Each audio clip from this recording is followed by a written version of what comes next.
What's going on, guys? Welcome back to another edition of the Evolution of Sports Talk Television. It's the Sports Web here on a Monday night edition. And how do we start off this show? Once again, I'm your host, Peter Blake, your Rolex reporter, already trying to start out the night on a positive note. So how do we do this to get it out of the way so we don't piss anybody off?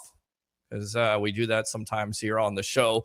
Bring your passion, bring your excitement. Just don't bring any nonsense. On tonight's show, we will have Louie from the Frozen Pirate Podcast. We will have Harry the Greek, professional handicapper extraordinaire of the Sports Web, which, by the way, let's go ahead and wish him a happy birthday. Wait up, wait up. Happy birthday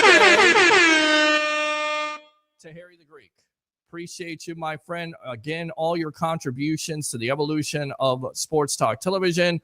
So he will be coming on with us, hopefully, to talk some Tampa Bay Buccaneer football. Of course, some big news. We kind of talked about it on Thursday, but we had to reset it here on the Sports Web. Todd Bowles and Jason Licht received contract extensions. According to ESPN, Todd Bowles will be here until 2028. Did you hear that, Bucs fans? Oh, yeah. Because I know there's a lot of Bucs fans out there that weren't too happy with that because, some of you fans just want a coach fired. You just want a coach fired. You want a general manager fired. You want to go after the big name. You want to go back to the doldrums. And as I said on the post, when this got announced by the Tampa Bay Buccaneers, in the great words of the media icon, Mr. TJ Reeves, go away. And I'll add to that, go be a Browns fan if you want constant change all the time. Because that is not what this Buccaneer team and organization is doing right now. They are not going to rinse and repeat. They are not going to fire the coach. They are not going to fire the general manager. They are not going to trade every player that you want traded because they don't have one good game. It's called continuity. It's the reason why this team has become a destination instead of not an afterthought. So we will talk with Louie from the Frozen Pirate Podcast. And of course, Harry the Greek, professional handicapper extraordinaire. At 8:30, we will talk about your Tampa Bay Rays, which once again, you can get excited about them. Believe 10 games over 500 at this point. I mean, amazing stuff by the Tampa Bay Rays. After they sweep the Kansas City Royals and then lose in dramatic fashion on Friday night after having a 6-0 lead, lose 22-8. Yeah. Man, those Baltimore Ravens and Tampa Bay Buccaneers scores are amazing, right? How does that happen? And then you lose 2 out of 3 to the last place Orioles. That's good enough to suck right there. And right now, as we are doing this show, they are losing at the Stein 4-0 against the Oakland Athletics. You cannot make this up.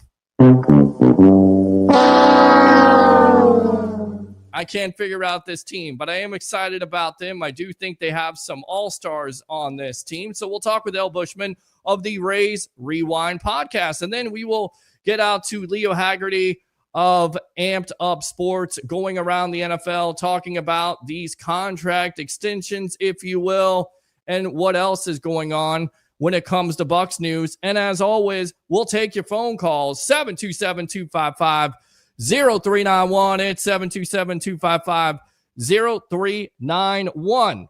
Special announcement. On Saturday, we will be live at noon at Tent World. It's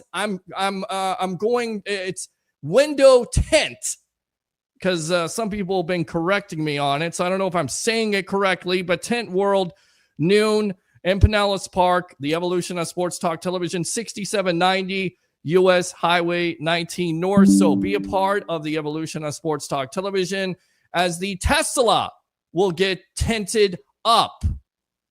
Hopefully I said that correct. And of course, this show brought to you by Up the Block Barbershop, 4946 Moog Road in Holiday, Florida. You don't have to go far. Go Up the Block Barbershop. Go get there, get a haircut, get a beard trim, get yourself looking right.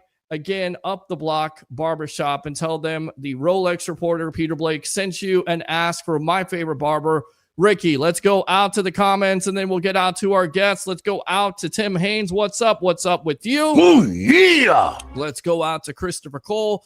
Evening, everyone. Let's go Bucs. Let's go Bucs. Wait up, little boy. Wait up. Let's go Bucs. exciting. Let's go Bucs. How about them Bucks, baby? Let's go Bucs. There we go. Good evening, gentlemen. Good evening to you, my friend. Oh, yeah. Happy birthday, Greek. Absolutely happy birthday to him. And listen, look, I get emotional about people that I've been involved with on this show, because he's not only my co-host, but he's been a friend. And I feel like I've known the man for like 20 years. And I think it's been like 4 or 5. Like, we met and we hit it off, and he's been a great co-host for this show, and he's been a great friend. And anytime that I need him for something, he's there for me. So I do appreciate, once again, his contributions to this show. And I want him to know that. I know he just saw it. I do appreciate you, Greek. 22-8, WTF. Yeah, I have no idea. It was 6-0, and then it's 22-8, and nobody can figure it out at all. Shut up. Some Bucs fans don't know what the dark days are. I agree with you on that. Do they know? Do they just want to fire and hire coaches over and over again? I get it. Todd Bowles has his faults. We've talked about it over and over again. But this was the right thing to do. 3 consecutive NFC South titles, 4 consecutive by this Tampa Bay Buccaneer team. And Jason Licht, the way he's built this team up as the architect in getting Tom Brady. And then you absorb the Tom Brady cap hit, and you get Baker Mayfield, and you turn him into, from a reclamation project to a quarterback that threw for 41 touchdowns last year. So impressive stuff. How about the draft the last couple years by Jason Licht? So anybody that's upset about those contract extensions, once again, go away and go be a Browns fan. How about that? That's how I'm feeling tonight. Let's go out to Jim. Damn it, Jim, what the hell is the matter with you? Good afternoon. Well, good night, good afternoon, good morning, good afternoon, and good night. But it is a night time here, but I appreciate you, Jim. Good evening, Peter. Good evening to you. Oh, yeah. So, without further ado, as we are live here on Facebook Live, I'll try to be on Instagram Live tonight, but that didn't work out. Thanks a lot, StreamYard and Instagram Live, for screwing that up. We appreciate it. Also on Twitter and YouTube, and of course, as always, Facebook. I know what the dark days are. We all do, I think, on this show, if you listen to the show in the past. So without further ado, let's talk about the contract extensions by Todd Bowles and Jason Licht, shall we? Let's go out to the birthday boy himself.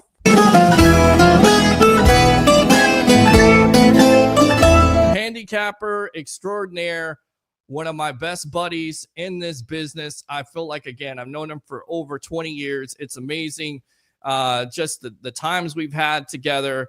I really appreciate him. But happy birthday to Harry the Greek right there. What's going on, buddy? Happy birthday. What is happening? And I don't think we have Louie on with us. I don't know what happened to Louie at this point. So don't know, but birthday boy, how you doing tonight? Pretty good, man. Pretty good. Thank you. Thank you for the kind wishes, kind words, and everything.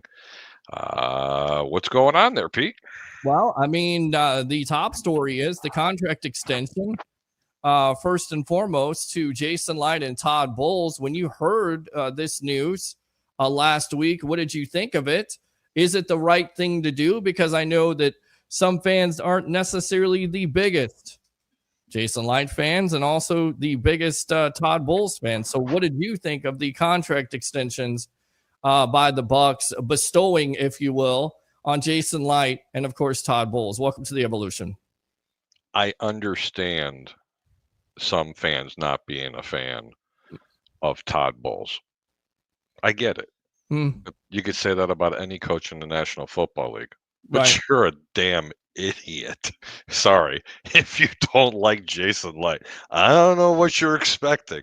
Right. That man hasn't made very many mistakes with the Tampa Bay organization. No, he hasn't. No, he hasn't. And I don't know. I don't know what the details are or anything else. And they're trying to lock him up because there's a lot of teams out there that would be plenty plenty appreciative of Todd Bowles' service. Well, I agree with you on that. So And again, yes, I approve of that. you approve of it. And again, it's until 2028. And it's 3 consecutive NFC South titles, 4 in total for this Tampa Bay Buccaneer organization. Right. And I did a lot of fans say, the NFC South stinks, and the national media and some of the local media will say the NFC South stinks. But at the end of the day, it's a division. You have to play those games, and teams are getting tougher. Right. What's your mindset on people saying that the division stinks, and that's the reason why Todd Bowles got the contract extension in the first place? All right, you got to repeat that again because I can't believe you even asked that question. Well, Say that again. I asked the question because it continues to come up. Well, the NFC South stinks. I'm kidding, Peter. The NFC South is not a very competitive division. Okay. Sorry. That's the truth. They're just not a very competitive division. Mm-hmm. They are going to be more competitive. It's definitely not like the NFC North. It's not even close. I get it. But you can only play who's on your schedule or who's in your division. Right. The other part of that question was, well, is it fair? Is it fair to put that out there all the time? Because that's all you hear. Who cares if it's fair or not? It's a fact. Right. It's not really a great division, but that's why they extended Todd Bowles. Who the hell said that?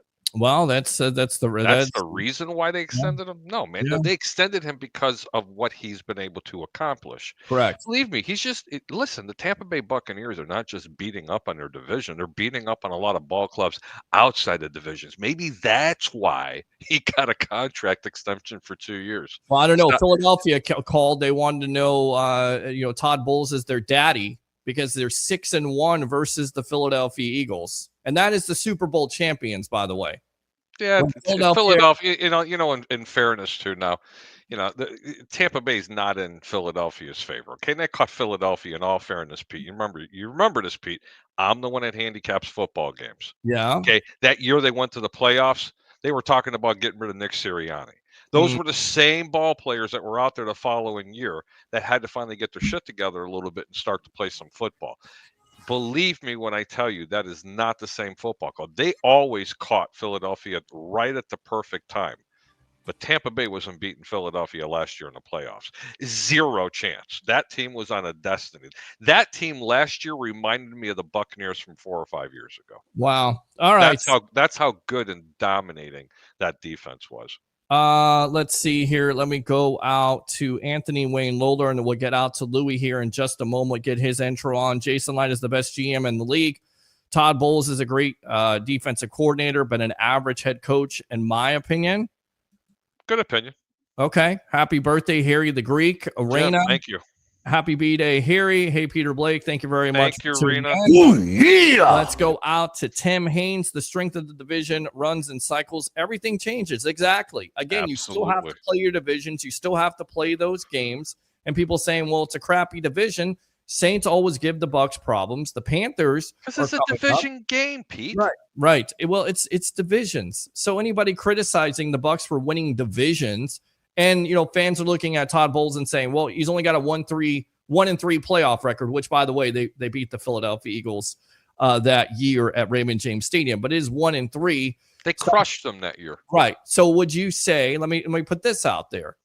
With all the talk of him being on the hot seat, with this contract extension by the Glazers, do you think now that talk becomes null and void, if you will, with the contract extension? Or does it put more pressure on Todd Bowles to perform this year in the next couple years? Because we'll continue to talk about, or the national media, if you will, and media in general, will continue to talk about him being on the hot seat. Do you think he's still on the hot seat? Or is this taking the pressure off, or is it putting more pressure on, in your opinion? Great question, Pete. Thank you. I think every year, with the exception of maybe 1 or 2 head NFL coaches, don't have that kind of pressure. Although they do have pressure to go ahead and win because they want to see the team progress. But no is the answer. I don't think there's going to be any more pressure. The expectations for the Tampa Bay Buccaneers with this organization is going to be playoffs, if not Super Bowl. And anything less than that could be a problem. I can tell you this much. It can be problematic for Todd Bowles and his coaching staff, if they make a one-round bye, just an entrance and then an exit, and in the playoffs. If they don't make the playoffs this year, depending on the circumstances, there's pressure that he won't be here next year, and people will be clamoring for his for his head, just like they were last year, just like they were the year before, just like when they were going to have Leftwich, or was it going to be Bowles? It was supposed to be Leftwich. Even people on this panel were clamoring for Leftwich, and I says, be careful what you wish for. How about them Bucs, baby? And he got rid of him. God. He fired him. Yes. Yeah. And you have to understand, it's a business in the National Football League. So yes, he did deserve that contract extension. Absolutely. And I also think it's not just winning, it's also picking the offensive coordinators, because you've seen Dave Canales get a job with the Carolina Panthers. You've also seen Liam Cohen, Duval, get a job with the Jacksonville Jaguars, and Josh Grizzard is the next guy in waiting. So we'll see what he can do with this offense. And then furthermore, yes, they've had slow starts, or the mid-season lull, if you will, where you're 4-6, but this team somehow, some way goes 10-7 last year. And they were supposed to, Pete. Right, but they were supposed to. Him. They don't give up. That's the point. That's what I don't understand. Everybody wants to say he's an average head coach. I think he's better than an average head coach. I think he's a good head coach. I think he'd be a great head coach if he improves some of the things with clock management and timeouts and stuff like that. But make no mistake about it, talking to players, and we did that, and I'll get out to Louie in just a moment. Stand by, be patient, producer. I'll get out to you. Talking to these players, it wasn't just general statements. They love and respect him, and they show it on the field. With that being said, let's get out to this guy. What do you hear? What do you say? Louie from the Frozen Pirate Podcast. Come on in here. Welcome to the evolution of sports talk television, my friend. Can you guys hear me all right? I can hear you just fine, my friend. A little bit. Hablas English? Yes. Poquito. Yes. Yeah, so I'm like 3 years ago, I probably would have punched a hole right through this computer screen. I don't know what happened. Just crashed. So Louie is not producing today until this thing re-updates. I don't know what's going on with this computer, but are you close to New York City? No. How far away are you? 3.5 hours. That's close enough, man. You can blame it on the new mayor coming up. We got a little buzz there, so I don't know if that's from the headphones or what it is, but I got no buzz. He sounds absolutely awesome. All right, I got a little buzz. I'm hearing still a little bit buzz there, so I think. Give me a check 1 2 3, Louie. Check 1 2 3. Check 1 2 3. No, anybody out there hear a buzz? Just please type it in yes or no. Right. I don't hear it. I hear a little bit, but anyway, let's get back to Todd Bowles here. The Bucs put this out here since joining the crew in 2019. First place with opponents' yards per carry, 4.0. First place with yards per game rushing defense, 98.9. First place with fumble recoveries with 68. Second place with 281 sacks. And fifth place with red zone efficiency, 53.8, under a Todd Bowles defense. I get it. They've had their fair share of problems last year, but I think that with a banged up Todd Bowles defense. Right. Okay. Thank you, Rena. I appreciate that. I told you it's your equipment, Peter. I mean, it's not my equipment. I can hear a little bit of it, but it's not bad. So you know what's good? What's the up? Audience cannot hear it then. Well, that's good. That's good. Then beautiful. All right, good. So, Louie, what did you? Because we talked about this on Thursday, didn't really get a chance to get into it. What were your thoughts on Jason Licht and, of course, Todd Bowles receiving contract extensions? Well, first and foremost, Greek, happy birthday, brother. Thank you, sir. Your aura is so great. The energy is so great that my computer crashed. Sorry, man. The aura. I'm just kidding, man. Happy birthday to you. How old are you? 40? 39? Almost. 39 and holding? Yeah. 39 and holding? Almost, brother. Right. I think I haven't looked in a mirror yet, so I don't want to know. That's why I'm not even. You look great. You look great. Listen, this whole thing with Todd Bowles and Jason Licht with the contract extension, I love it. I think it's something that should have been done. This team has been very efficient for how many years now? We've gotten champions, and we've gotten one Super Bowl appearance under this regime. You brought in Tom Brady, the GOAT.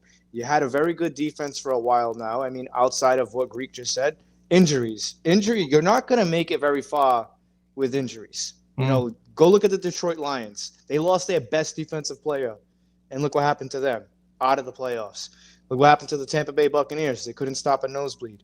I'm curious to see a healthy Todd Bowles defense, and I think you're going to get that this year. And Jason Licht has been one of the most underrated, one of the best GMs in the NFL. This man deserves a lifetime contract.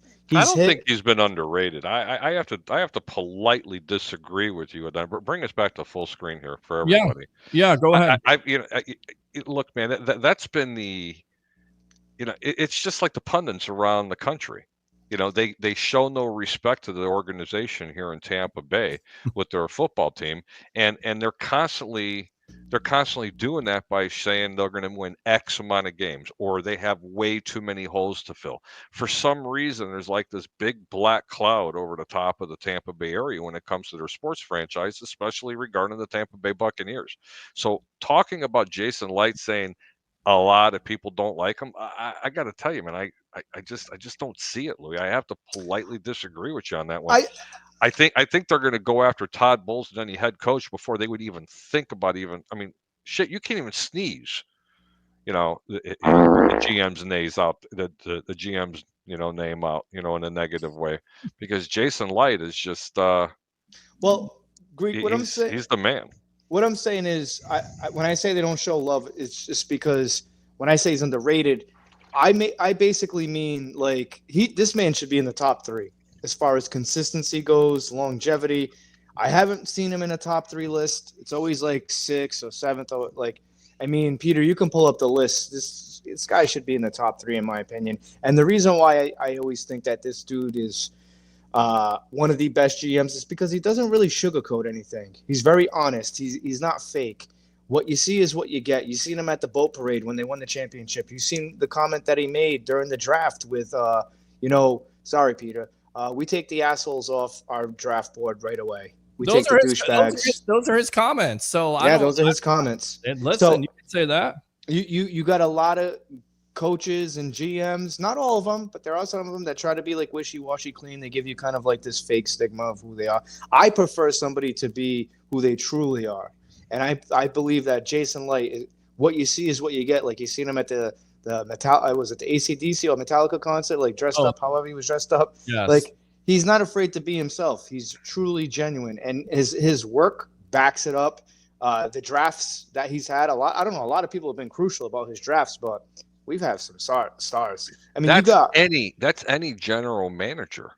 They're going to be, on that. And you know what? I implore anybody in the last 20, I'll say 30 years, name one GM, one that re-signed every free agent in 2 years back to back. Go ahead, I'll wait. Look at so and again, and I'm not trying to be disrespectful. When people say, well, they have him ranked 3rd. Look, I always say this: everything's got to pass the eye test. Mm-hmm. Okay, young Padawan, hear me out when I tell you this. People will quote PFF grades for players and everything else. Look, that means nothing. That means absolutely nothing in my book. What a PFF grade is. It has to pass the eye test. You're either good at that position or you're not. Right. It's as simple as that. And if Jason Licht was a player, he'd be upper echelon. And that's the way I rank, general managers. What that man did 4 years ago, I've never in my lifetime seen that happen. Peter, have you? No, you definitely have not seen that happen at all. I've never seen it, and it hasn't happened since, I believe, the Pittsburgh Steelers at the time. Nobody expected the year we won the Super Bowl the following year for us to re-sign everybody. That's what I'm talking about. How many? I think there was like 23 players. It was something absurd. We were the first. Yeah, we were like one of the first teams ever to re-sign all of our free agents, and we're not talking about a light class. I was the one who said, "Oh, they can't sign Godwin. They can't sign Godwin. They can't sign that linebacker. They can't have them both. I mean, we were having. They signed Leo. Weren't even. I mean, Louie, you weren't even part of this. We had knockdown, drag out discussions. Okay. And by the way, I mean, for real, like people got pissed off and left. I'm like, you guys are like delusional. By the way, and this guy signed every single player. By the way, what host said that he was going to do that? Of course you did, Peter. But I mean, I also remember another host who made a comment about jock straps too. Okay, because that's the way I was thinking. Okay, I mean, let me be real. Okay, Well, that wasn't my it's comment. easy. That was not my comment. I know, but it's easy to Right. say, "Oh, they're going to sign them all." I mean, it's never been done. And that was that was not like a mediocre free agency class, Greek. No. That was Antonio Brown, Chris Godwin. You got Antonio Brown for $1.8 million. Yeah. To bring him back, $1.8 million. I don't know what his fight. I'm Forget about what they signed Leonard Fournette to. How much they gave Gronk. I mean, come on, man. Yes. Levante David, I believe, was part of that discussion. Yes. Weren't they, Pete? Yes, I believe he was. He's not going there. He's going to Cleveland. Yes.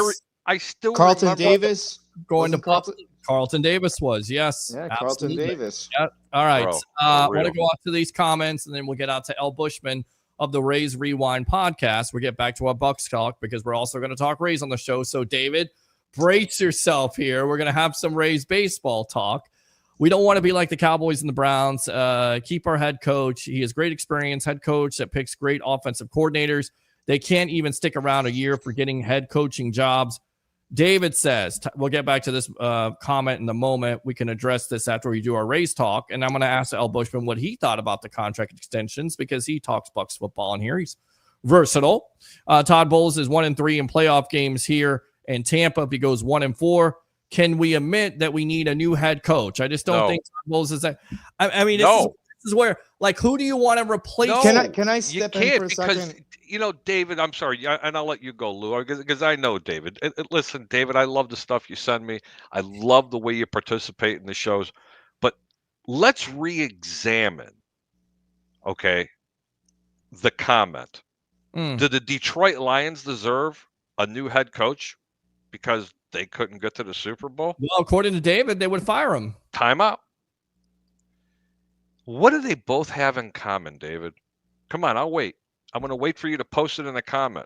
I'm only going to wait. You're going to say, oh, man, Greek, you're right. They've been injury prone. You talk about it's literally smoke and mirrors on the defense. What were they supposed to do? Defenses win championship. From the words of people that have absolutely talked about Todd Bowles being a great defensive coordinator, but just a mediocre head coach, great. Give him a chance to be a D coordinator. Let the offense go ahead and run it. But you have to have players that stay healthy. Why aren't we talking about firing the trainers and the doctors and everybody else rather than talking about the head coach? Let's fire everybody. Let's fire. Let's go on a firing high. Let's do it, Dave. Let's fire everybody. Listen. Let's start over again. Let's go rebuilding. Let's go out there, get a new coach. We'll wait 5 years or 10 years. I see Evan doing the pump in the back. Please tell me they scored. I mean, thank you, Evan, because again, I need a new pair of shoes tonight. I don't understand it. Like, I understand the playoff record and not necessarily being satisfied, but then again, you have to look at the circumstances. You absorbed the Tom Brady cap hit.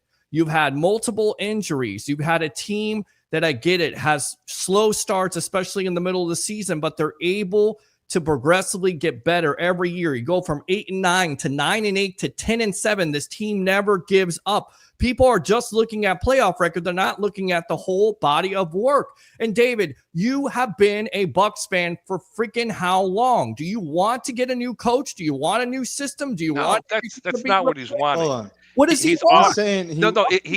He's allowed to. John Gruden isn't coming through the door. Okay, enough with the nonsense that John Gruden's coming back here, because he ain't. He's not coming. I feel like Rick Pitino here of the Boston Celtics. Larry Bird, Kevin Parrish, and Robert Parrish, and Kevin McHale aren't coming through the freaking door, guys. Well, I'm going to be in a very unpopular opinion when I say this, and Louie jumped right in. John Gruden is a shell of himself. There's a reason why he's not a head coach in the National Football League. Just like Bill Cowher, okay? Let's call it what it is. There's reasons for it. The games kind of pass you by a little bit. And it may have something to do with a whole bunch of emails, but I'm not going there. All right. Also, you take a look at a guy it's that, honestly, you stole my thunder there, Greek, but you're right. The game has passed these guys by. Look at Bill Belichick. We saw his last couple of years with the Patriots. He can still coach, though.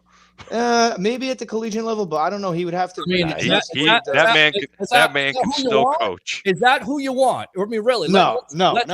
But now you've got a defensive coordinator. Let's put it out there. Let me go full screen on this. That's who Bucs fans want. You want Bill Belichick, who's 72 years old, who most likely the NFL, the game has passed him by. You want the same coach that, yes, is living off his history, but also living off the history of Tom Brady. By the way, ever since Tom Brady has left there, what has that team done? By the way, Tom Brady left the Bucs. What has Todd Bowles been able to do when 3 consecutive NFC South titles, something Belichick hasn't been able to sniff at this point with the AFC East? So enough with the nonsense of wanting another coach and wanting to fire this person and wanting to fire that person all over again. Some of you Bucs fans, and I love you, David, but some of you guys have really got to get a freaking reality check. You really do. You got to get Peter, I got to tell you, I'm super stoked about Bill Belichick. You know why? Because any 72-year-old dude that could bag that hot chick, buddy, let me tell you something. Put him on the sideline.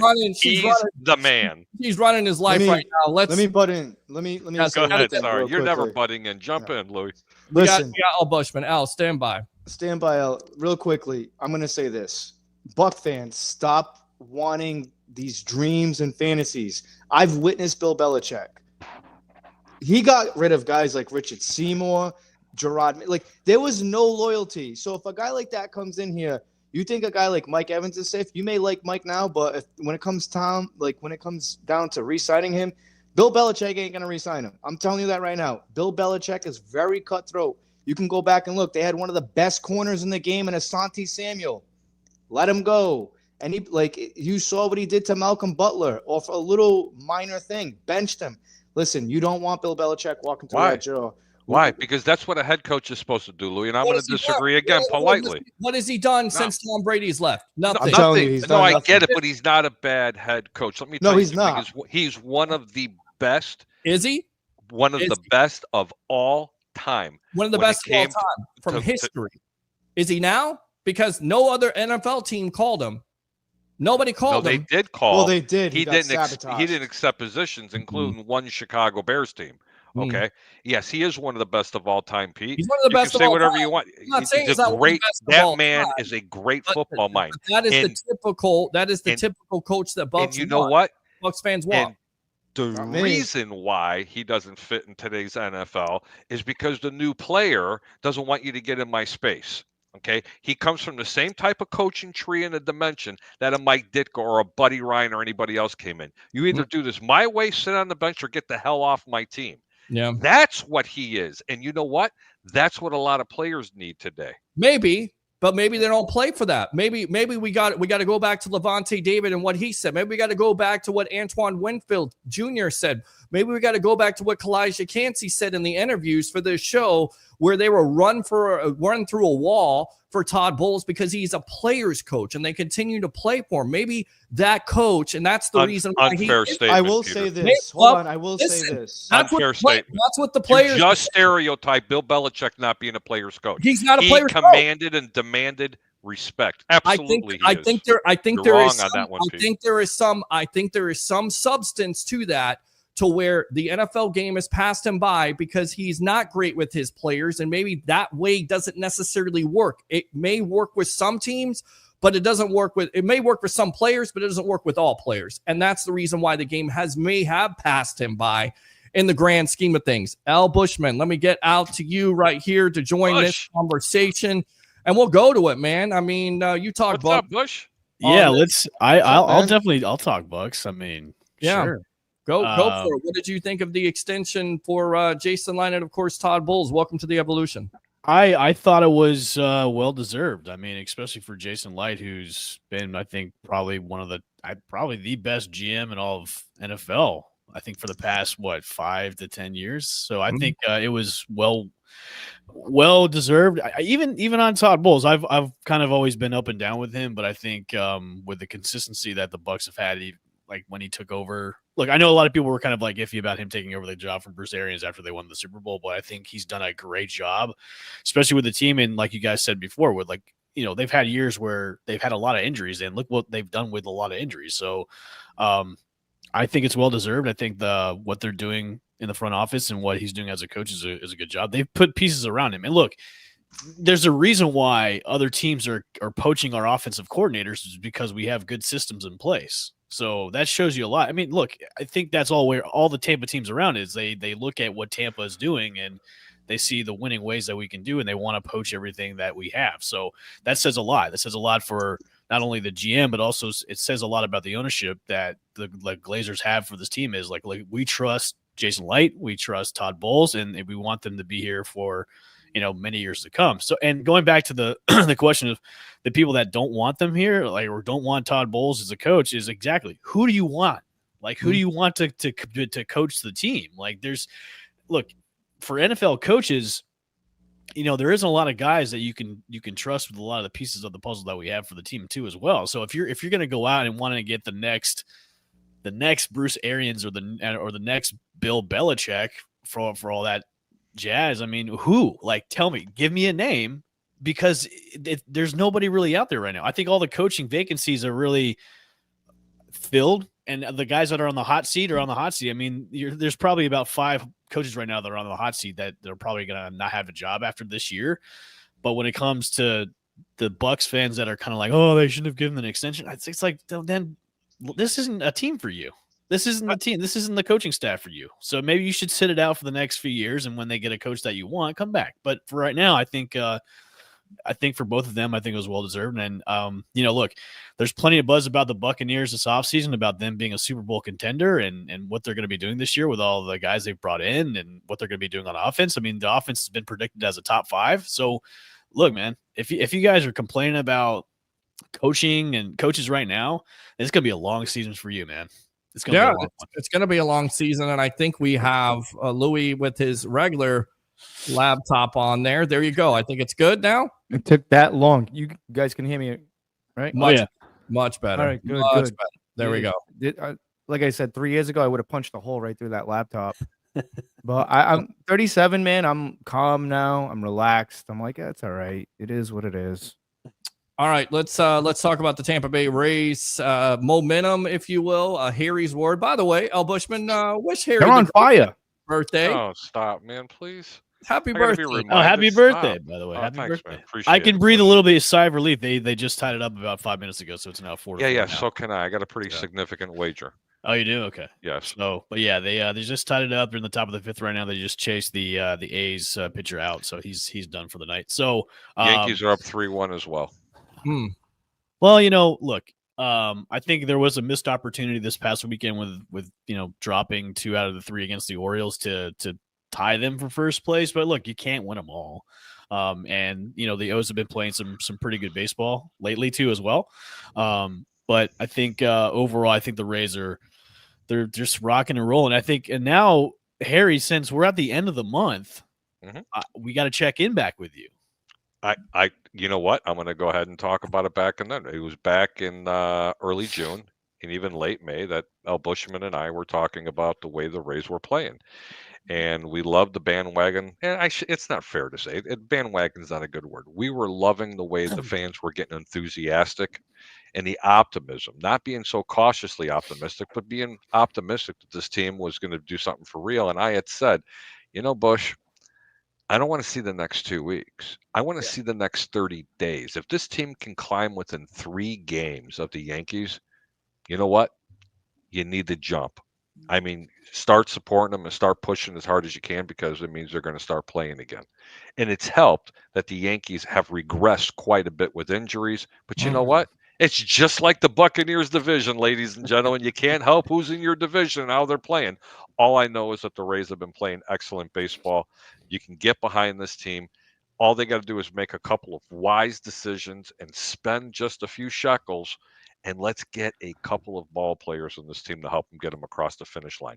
I still don't know if they're going to win a division, but it's looking like they sure as hell can, especially if New York continues to play the way they are. But Bush, in closing, do you think the Yankees are just going to go idle at the trade deadline? It's still 30 days away. No, not at all. They're going to be active just like everybody else. I mean, they're probably going to go out and make some crazy blockbuster trades just to get a couple of guys that are going to help him out pitching wise and also in the lineup too. So no, they're going to be active. And they're going to be active just like the Rays will be active, but not the Rays are going to make a couple of small moves. They're going to be both buyers and sellers, but they're not going to be, I wouldn't say swinging for the fences like the Yankees usually do to bring in guys to help them make that playoff push. But like, there's been conspiracy theories for the past month or so that since this could be it for Stu Sternberg as the Rays owner, that he might just go all in and just do something crazy and do a blockbuster trade to bring in like some big arms or maybe a big bat to have his swan song moment to maybe see if he can get a championship for his possible last year as owner of the Rays. So, I mean, there's so many rumors going around that things like that could happen too as well. So he doesn't have it in his DNA. I don't know. But Harry, Harry, wouldn't it be the ultimate FU and middle finger to everybody where he goes, look, you know what? I'm not going to have this team anymore. I'm going to swing for the fences. I'm going to bring in guys that you guys wouldn't expect. I'm going to make huge trades to push this team over the top. The Rays win a World Series, and then he's like, you know what, guys, peace out, I'm done. And then he sells the team. I mean, Deuces. Yeah, he'll be like deuces. So I mean, that's one of the many conspiracy theories that's going around right now. Is I don't know. I wish they'd spent a little bit of money. I'm kind of excited to see what there is a rumor right now. Byron Buxton might be a possible trade acquisition. That's a rumor going around right now. Is him? And there's a few other names that are floating around right there. But I'm like, we're a few weeks away from the trade deadline, so we'll see what happens when that happens. But of course, the rumors are going to start to heat up here in the next couple of weeks about people being moved and people being traded and whatnot. So all right, let's talk here, Al, about Taj Bradley and his start yesterday. I mean, I can't make sense of this. This kid has all the potential in the world. He's 24 years old. He pitches lights out versus the Royals, but it seems like Baltimore has his number. I mean, what do you do with Bradley at this point? I mean, how do you explain the start yesterday? And then on top of it, the Rays offense goes quiet versus Dean Kramer there. Yeah, I think that's going back to the Taj Bradley conundrum with the Rays is, you definitely have a guy that, look, the Royals start, everybody was like, whoa, where'd this guy come from? And then, oh, it's the Taj Bradley of old going against the O's on Sunday. So, it's kind of a question the Rays really have to look at going towards the trade deadline is, okay, are we going to go make a move to bring in a guy to maybe replace him? Maybe we should put him in the bullpen and bring up Joe Boyle. I know we constantly talk about Joe Boyle, but that's a guy that could possibly replace Taj because if he's becoming more of the liability in the rotation, then you need somebody to replace him too as well. Look, I don't want to badmouth a Rays pitcher as you are you are the weakest link, but right now he is the weakest link, and he's the type of guy where you could move him into the bullpen and he could be more effective, and then you can maybe get creative with the rotation that you have now, especially with Shane McClanahan possibly coming back the end of July. So when that happens, it's like, okay, somebody's the odd man out, and right now, to me, Bradley's that guy to where you either have to put him in the bullpen. Sending him back down to the minors is not really going to do anything for him at all. So that, to me, that's kind of out of the question. So you have to figure out what you're going to be doing with him. And I think maybe moving him to the bullpen just to get that extra help in the bullpen is maybe going to help him out a little bit too, because they've got McClanahan coming back. You could bring up Boyle. You could get somebody in the trade deadline that's going to help out the rotation too. So it's very frustrating because, the Rays are so high on him and he's been so inconsistent when it comes to his starts. I mean, what we saw against the Royals was anything short of like, this is a brand new Taj Bradley. This is a guy that that's the guy we've been wanting to see. And then it comes back to earth the next start against the O's. So it's very frustrating. So I think the Rays really have to kind of figure out what they want to do with him. And I know they do on paper and in the media saying, hey, Taj is one of our guys. We're going to support him no matter what. But I think in the back of their minds is like, we might have to make a decision about what to do with him, in the next couple of weeks. Yeah, you got to figure it out. Are you surprised that the Rays didn't have any All-Stars at this point? Because the All-Star voting is a joke. It's just a popularity contest where the bigger markets get everybody in and the small market teams don't, and it's a joke. And honestly, look, I'd rather have our guys rested and be good to go after the All-Star break. That way they can make a run for the playoffs instead of maybe having the risk of injury being in the All-Star game, which let's be honest with you guys. The All-Star game is a joke, just like the Pro Bowl and the NBA All-Star game too as well. It's a joke of a game. They should just keep it as the home run derby and keep it at that. I would love to see Junior Caminero in the home run derby. That'd be great. But it's Would you? I don't want to see any Tampa Bay Rays in a home run because you look at Randy Arozarena being in the home run derby contest, and then when they get back, then they don't hit anything. Right? Yeah, they're gassed afterwards. So I mean, yeah, I'm not surprised nobody got in. I'm okay with it because, like I said before, I'd rather have them well rested after the All-Star game and not having that risk of getting injured by maybe playing 1 or 2 innings in a joke of a game that really. No, does anybody even watch it? I stopped watching when I was as a kid because it was boring and just like the Pro Bowl. Like a Pro Bowl is a joke of a Pro Bowl. It's just Pro Bowls are not what they used to be. Yeah, a lot of the All-Star games. Like, I like the skills challenge in the NFL. That's the cool part of that. But when it comes to the actual flag football game, terrible. Yeah, I'm probably watching WNBA or something else when that comes. Yeah, it's terrible in my opinion. I'm not a big fan of the Pro Bowl. What they've done to that game is terrible. It used to be very cool. Like you had Sean Taylor taking a punter's head off. Yep. In a Pro Bowl, no issues. Now it's just, nobody wants to get hurt. Nobody. I think the worst of the worst is the NBA All-Star game. That's the worst of the worst. Oh God, I couldn't even tell you the last time Evan I watched. Talking about the WNBA, I have to ask all the way around the panel, Peter, who do you like to watch if you do watch it?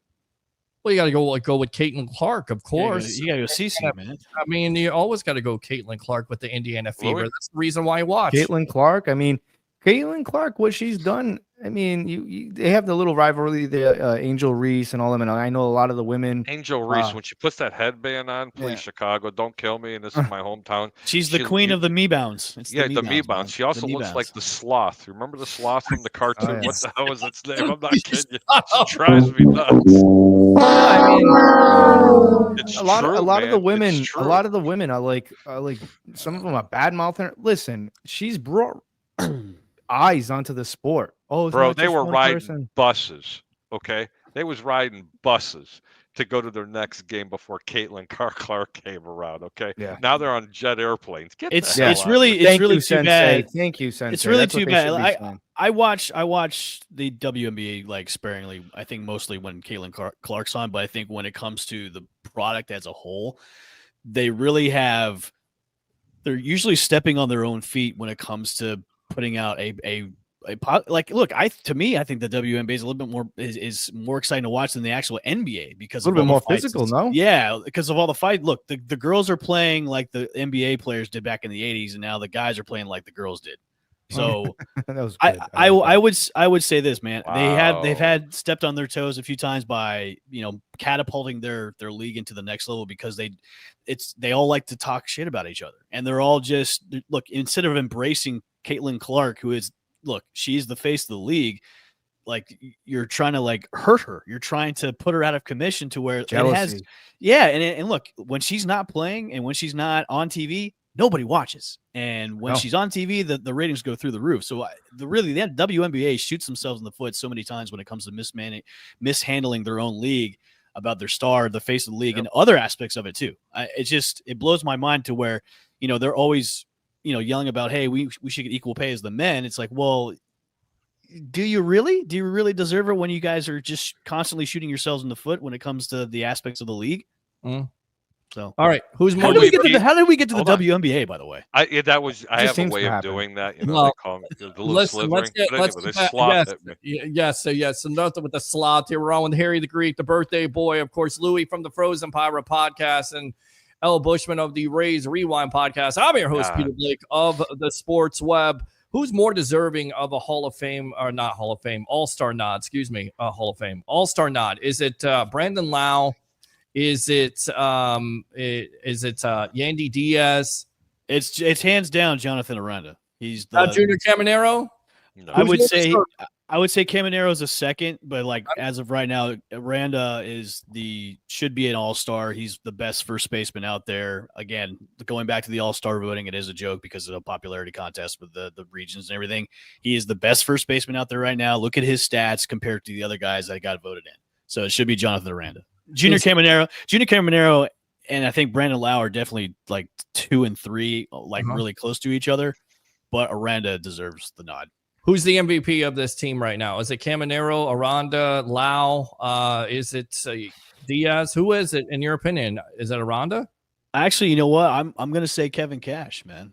Because I mean, I think starting from the top with him and how this turnaround of the team has happened from the first couple months where we all thought they were just going to be a below 500 team to now where they're constantly in the conversation. They're getting more and more love from the big social media, MLB, like they're being covered constantly. So I think the turnaround starts at the top with Kevin Cash and the way this team has really just turned it around, like a complete 180 from a couple months ago.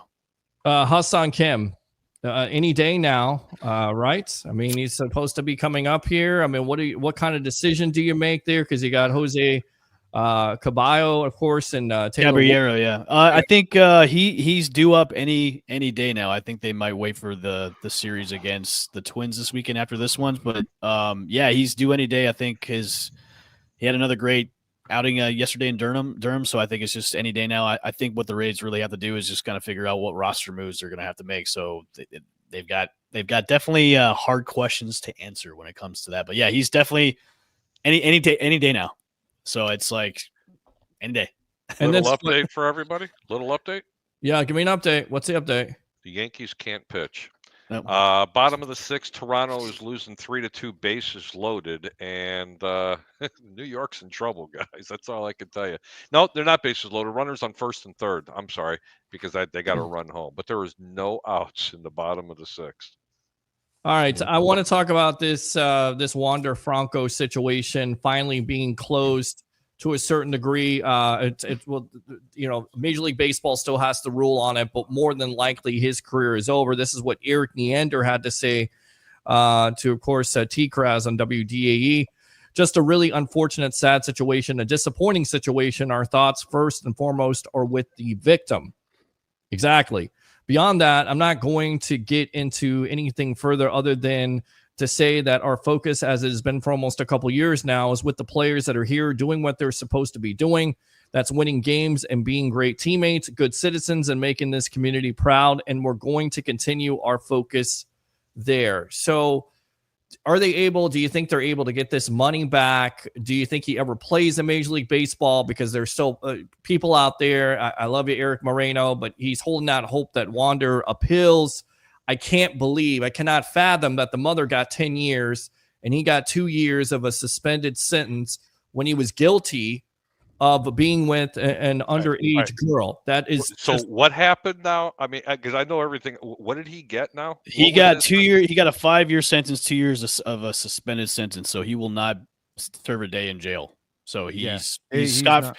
He has certain things he has to abide by for the judge, and if he violates anything, he has to go serve the entire sentence. The mother, on the other hand, got a full 10 years. Ladies and gentlemen, please let me go full screen. Go full screen. This is what money can buy for you in the Dominican Republic. And don't worry, it's coming to a town near you as well. Well, I don't think he's ever going to play Major League Baseball because you look at the Trevor Bauer situation. He wasn't even convicted. In fact, he was a refund? Actually innocent. Can you have a refund? Yeah, can I have a refund? I'm being serious. I'd like a refund. I really would. My son's first Tampa Bay Rays jersey was a Wander Franco jersey. Can I have a refund? Yeah, good luck with that. The Rays aren't going to give you anything besides a pat on the back or a kick in the ass. I mean, I'd like a refund. They'll give you a bobblehead. Yeah, I give you a bobblehead. All right, so your thoughts on that situation, El Bushman, and then we'll get to the other kind of point. And I want to ask Rays fans about this, but they've been exploring other locations if the Rays do make the playoffs, and possibility of going to possibly Atlanta, Miami, somewhere like that. But first, the Wander Franco situation, your thoughts on it? Yeah, I mean, I'm glad it's over. I think a lot of Rays fans are glad it's over because now you have closure, and then we can kind of all move on about this really kind of sad situation. First and foremost, it's really sad for the victim that was, involved in this whole thing. And I would say on Wander Franco's part, it's like, it's a wasted talent, that, you were a superstar by the age of 19, 20 and making lots of money. And, you were hitting bombs and playoff games. So you wasted your career on something. And I would say with this, yeah, he'll never play Major League Baseball again. I think he's on the restricted list right now. There is a certain deadline where he has to report, but obviously would not have getting a visa not anytime soon. That's going to be null and void. The contract will be null and void, and then the Rays will recoup some of that money on his contract. So, I mean, if he wants to go play in the Mexican League or the Japanese League and maybe be teammates with Trevor Bauer, I'm sure he could go do that, but he won't set foot on a Major League Baseball field anytime soon. I mean, if he does, then some team is really – I just find it highly doubtful because of the whole visa thing. It'll never happen. So, yeah, it's just a sad situation overall. So, yeah. Now let's pivot to this whole stupid stadium thing.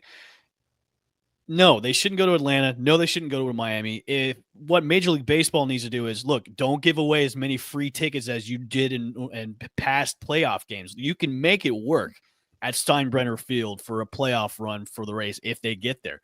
Like Major League Baseball, and I said this on the latest episode of the Rays Rewind podcast, which you can go to our YouTube page at the SIG Podcast Rays Rewind, hit the subscribe notification bell. Major League Baseball should have had a plan in place before the start of the season. Like, to me, saying this now, halfway through the season where the Rays are now good, is you're dropping the ball, no pun intended, to a decision that could have been made months ago. Like, you had to put these contingency plans in place. You knew they were playing at Steinbrenner Field. That's the hand that they got dealt. That's where they had to play because of what happened to Tropicana Field. So, just because they're at Steinbrenner, you could have had a plan in place just in case if they go make a playoff run, instead of saying, okay, now we have to have a plan in place just because they're good now because of the turnaround. So that, to me, that's Major League Baseball's fault. So Major League Baseball, you need to kind of take your heads out of your asses and say, okay, they're going to play at Steinbrenner Field. We'll make it work. We got to stop giving away as many tickets as we can to players, to the media, to whoever, umpires, whatever other people want to bring their friends and family into, is stop giving away for those free tickets, expand the media room or put it in somewhere else and make it work, because it's a disadvantage where the Rays have played here pretty much all season long. It's people are going. It's electric there now. They know how to play, and you're going to move them to another site away from where they are. It may be 7-8 hours away in Atlanta or 4 or 5 hours down south to Miami. I think that's a disadvantage, to me, it just says Major League Baseball doesn't want Tampa to win a championship, is because you're going to be doing this. So to me, I think Rob Mankiewicz, I'm going to go back to Rob Mankiewicz. I thought he was going to be Rob Manfred because he had made a couple of good decisions, but now it's Mankiewicz and the Stooges up in MLB is make it work. Like, make it happen. You can make this a playoff baseball atmosphere at Steinbrenner Field just because it's a minor league field. So what? You got to make it work. There's a bunch of dumb, smart people up in Major League Baseball running things, and there's another thing that they've just fumbled yet again. Well, and this is the report from Ken Rosenthal of The Athletic. He says that Rays officials have preliminary conversations. Easy for me to spit it out, Junior. I can't talk tonight. The concerns go way beyond the optics of the small playoff crowd. The league could have difficulty accommodating the larger broadcasting and media contingents. Also, the Players Association may prefer a move to the stadium with more seating. Because they want more cheddar cheese in their pockets because of bonuses and everything like that too. Yeah, it all circles back to money. And it's all about money. And if Stu did this and the Rays did this, it would be a complete and total kick in the nuts, and it wouldn't be surprising because it's what this ownership has done to their fan base. And they're like plexical bursts where they shoot themselves in the foot and they wonder why Rays fans don't come out. And this goes back a couple years. You had to bring that up, huh, Peter? You know what, Peter? This is what you could do. You could spend some money, go get a bunch of cleanup crews, go back to the Trop. Yeah, have the playoff games there. I mean, it's going to be an open air stadium at the Trop. Clean it up real nice, and then boom, there's your playoff baseball right there at the Trop. Sure, right there, playoff baseball, and then you can put a banner that you're going to Montreal while they're going for a playoff chase. I mean, that worked out so well. It worked out so well, Stu, and ownership. Let's go out to the phone lines here. Alex, welcome to the Evolution. You're on with yours truly, along with Harry the Greek, Louie from the Frozen Pirate podcast. Harry, by the way, Alex, you're Harry's favorite call here on this birthday. And of course, Al Bushman of the Rays Rewind podcast. Go, Alex. First of all, God bless and God bless the community. And happy birthday to Harry the Greek himself. Happy birthday, Harry. Yeah, man. Opa. There you go. What did you have for dinner, Harry? What did I have for dinner? Taco dog with ketchup. Swing the bat, Harry. That's all we have to say. Swing the bat. No. And Pineapple on there's pizza? an update. The Toronto Blue Jays have runners. Wait a minute. Their bases. No, I'm sorry, not anymore. There's a runner on second. They're up 5-3 with 2 outs, and it looks like Springer is hurt. All right.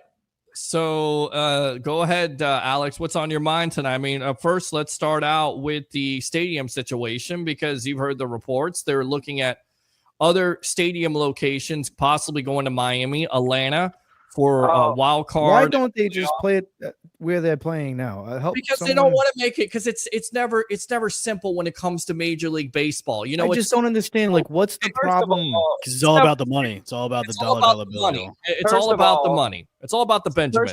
First of all, you asked me a question. Is this about the playoffs? Or the Rays are going to go for the playoffs? That ain't going to work. First of all, if you take a Rays team to another city, no one's going to go. Why? Well, people say, well, you can't. Surprised. No, really, why? With the way this team's playing right now, they'd sell out every game. I mean, first, you can't afford to go. They would sell out at Steinbrenner, but they're not going to sell out at some random city in another city. You put them at Fenway right now. I'm telling you right now, they'd sell. If they were in weren't the same Nashville division right now, they'd sell. sell out. If they were in Louisville, if this team was playing like this in any season, this team would just be jam-packed. Yeah, I doubt it. Not with this ownership. And again, they're raising the ticket prices. People rather stay home instead of support this ownership a million years. That's the reason why you're not getting. Bushman, please put this narrative to rest. Who's right? Who's wrong? Well, the right answer would be to have it at Steinbrenner Field. I mean, that's the right answer. That's what I say. That's the only answer. I mean, honestly, Harry, do you think if they go down to Miami, 4-hour ride? I mean, because we got That's people stupid. No.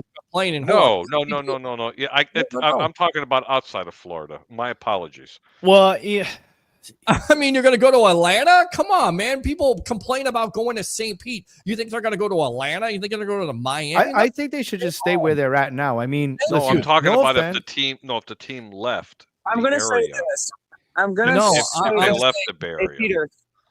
Okay, I think we're confused here, Harry. We're talking about relocating the team when they're playing in a different stadium instead of Steinbrenner, not moving the team. Harry was posing the hypothetical question: if this team was either in Nashville or Charlotte, or whatever, this team. No, would be they still wouldn't. They still wouldn't. You know why? Because they wouldn't like the fact that their ownership continues to be tightwads. They wouldn't like the fact that the ownership continues to talk about fans over and over again and kick them in the teeth like a dog. Fans don't like that. That's the reason why they stay home. That's why you have the largest TV ratings in the Bay Area. That's why Rob Manfred, Manclown, whatever you want to call him, has talked to Ron DeSantis about keeping the team in the Tampa Bay area because they know the market is valuable. That's why. We all know the Rays are going to be sold. They're going to be sold. But listen, I didn't want to talk about this. I want to talk about how great this team is playing. We lost our first series this weekend against the O's. I was actually shocked. I feel like the O's play us very, very, very hard. They always do. But let's talk about the Rays. How great is this team continuing to play? I think we're only in a game and a half. I mean, we've been talking about the Rays. We talk about the Rays for the last 25 minutes. You want to talk about the Rays? We've been talking about them. What are you saying here? What is it? I mean, I don't understand. Like, let's talk about the Rays. We've been talking about the Rays. What are you out of your mind at this point? Peter, do you need a Snickers? Bro, seriously. Let's talk about the Rays. Let's talk about the Rays. We talked about the Rays. Peter needs a Snickers. No, what he wants is he wants to control the show. That's what he wants. And it's not happening on my watch tonight. I'm in that mood. Don't play around with me, Alex. We've been talking about the race for the last 20 to 25 minutes, and you've been absolutely snoozing. You've been sleeping on the job. You haven't been paying attention, obviously, because you're too busy texting your girlfriend there on IG. I don't know what the hell you're doing. Oh, Peter needs a Snickers. Peter's testy. Yeah, he is. He's a little he got testy when I challenged him earlier. What's that? I got to test you what? Wound up. I don't know. What'd you have for dinner? Just curious. I had some orange chicken with some white rice. See, that's the problem. And by the way, I got it from a Chinese place, and hopefully it doesn't poison me tonight. But I got before like last show, I took your guys' advice. I ate the chicken Alfredo, and I did get a salad from Olive Garden. So there you go. Peter, do me a favor. Yes. Readjust that attitude. Let's see a smile on that face. No, man. I'm just like, people are saying, what do you want from Todd Bowles? I mean, David, he's acting like Rachel McAdams from The Notebook tonight. He doesn't know what he wants. He doesn't know what he wants. Rachel McAdams? McAdams from The Notebook. Look it up, man. Look it up. It's called Pop Culture. Look it up. She doesn't know what she wants. Oh, man. He's coming at you. Respect your elders before I go into that room and slap the dog shit out of you. Listen, I'm saying right now, we got crazy fans tonight. One guy doesn't know what he wants, doesn't know what he wants to eat for dinner, doesn't know what coach he wants. He just wants to fire a coach. Is Alex still on the line?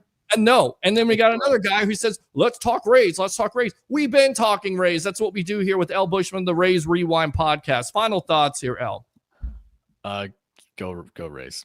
He's scared to talk now. Good job, Peter. No. Bushman ain't going nowhere. I think going forward, the Rays will be just fine. They do have some tough teams to play before the All-Star break, but I think we're in exciting times right now. I think going back to the whole stadium thing, I think what Major League Baseball really needs to do is just kind of reevaluate what they were doing about making them go to either Atlanta and Miami. Look, if they made them go down to Miami, you probably have more Rays fans down there than Miami Marlins fans.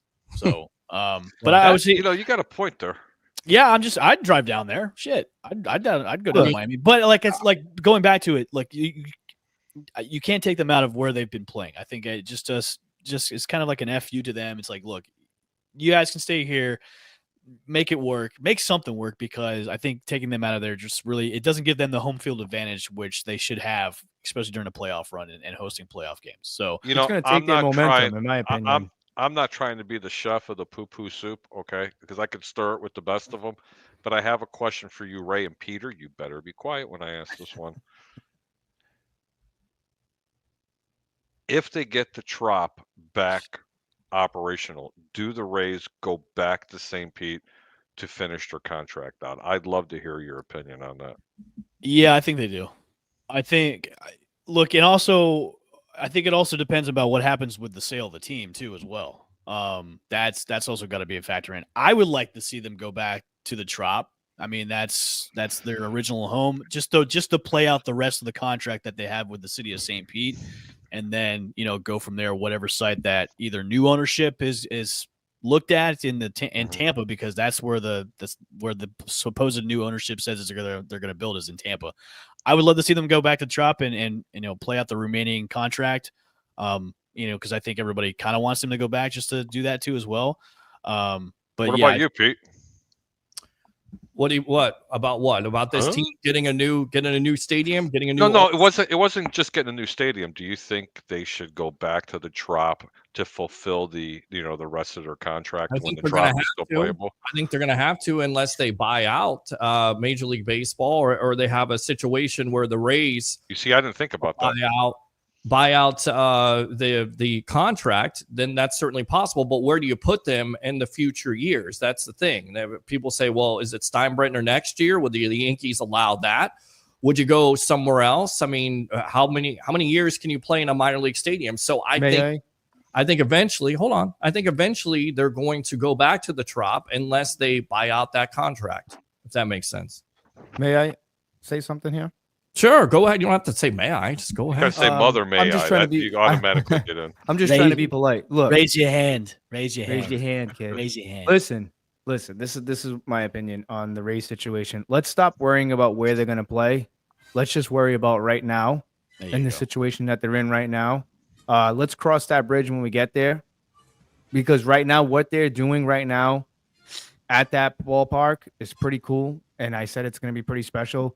And I feel like taking them away from there, because they're now acclimated to there, taking them away from there and the success that they had, I'm telling you right now, they're going to lose the first series that they're in if they make the playoffs. It's not going to be the same.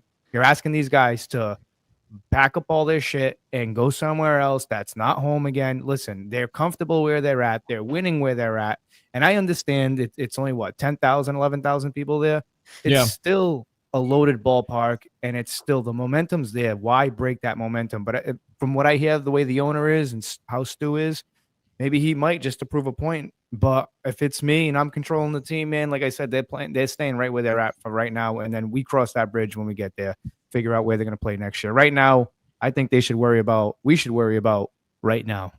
Well, you got to worry about right now. Al, I appreciate the time, man. I'm sorry about the passion tonight, but again, callers bringing nonsense. You get it. You want to troll me, I'm going to troll you back. That's the kind of mood I'm in. So keep on trolling me. Who trolled you? No, Curtis. Al, thanks a lot for the time, man. We appreciate you. All right. Appreciate you. Go all Rays. right. Bush. Who the hell, See you later, brother. who the hell trolled Bling Bling Blake? Well, Alex trolling me tonight. David, with some conversations here with, Todd Bowles. Well, can we just confirm, firing Todd Bowles at 1-4 if he loses another playoff? So let me get this straight. You're going to sign a guy to, let me put this in context for you guys right now. This is what David wants. This is what some fans want. You want, after giving a man a contract extension after he won 3 straight NFC South titles and his players play for him and don't give up, and you have competitive football in the Tampa Bay area, which you haven't had of the majority of the time being a Bucs fan. You want to fire this guy. You want the Glazers to pay him for his remaining contract, and you don't even know who to hire. You don't even know who to hire at this point. So, I mean, it's just like, okay, let's just do the same thing over and over again. I don't think that's what David wanted, though. I don't know what anybody wants. It just reminds me of the situation from the Notebook. Harry, right? Like, you got to tell me what you want. Curtis? What do you want for dinner? What do you want as a coach? What do you want? Who do you want at this point? What do you want, Bucs fans? Go, Curtis. $1 million. I got this for you, Peter. Please. Harry, hear me on this. Besides Bruce Arians, since the Bucs won their first Super Bowl, give me a Bucs head coach with a winning record. Right. I mean, the only one that's had a winning record, a lot of people think John Gruden, but I mean, you had Raheem Morris with the youth movement, but that only lasted 1 year. Youth movement. I would have liked to have seen him kept Lovey, personally. Yeah, Lovey, I agree with that. Lovey got a. They got rid of Lovey for the greatness of Dirk Cutter. Yeah. But y'all don't say that. Well, I mean, listen. Look, dude, I just gotta say this: Dirk Cutter, bro. I seen better runs and draws, bro. Get out of here. I mean, serious? Listen, you know what happened with Dirk Cutter? You know what happened with the Dirk Cutter? This is what Bucs fans want. This is the era of coaching that they want. Please put me full screen. This is what you want, Bucs fans. Go ahead. I'm gonna tell you what you want. You want to fire John Gruden, okay, which is fine. Then you got Raheem Morris. That doesn't work out. You fire him.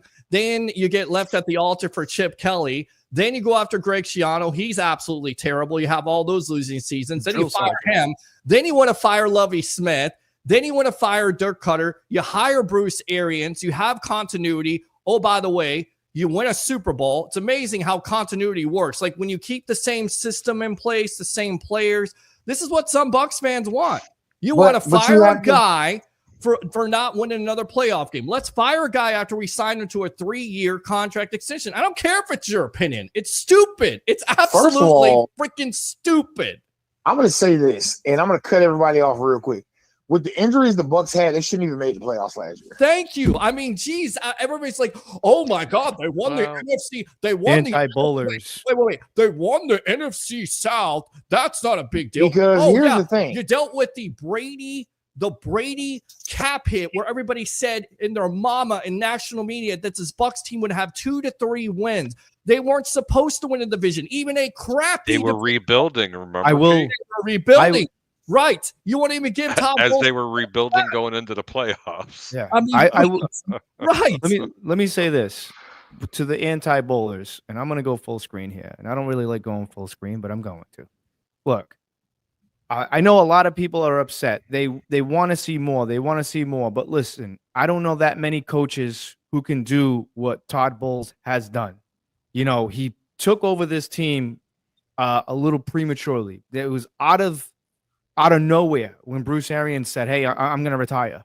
Now you have a guy in Todd Bowles. He doesn't have the coaching staff that he wants. So he inherited all of Bruce's coaching staff. We saw what happened with Byron Leftwich. So he had to ride out a whole year. Not only that, he had to ride out a whole year with the Tom Brady saga, with the divorce, him not being in training camp. That sucks. Dude, right he there. survived Tom Brady leaving a team. Bill Belichick did. During training camp. Okay. During training camp. Just let's be clear here. Yeah. That young man has survived Brady's departure. Yeah. A rebuild all the way to the playoffs. I mean, you got to give him credit. Yeah, go ahead.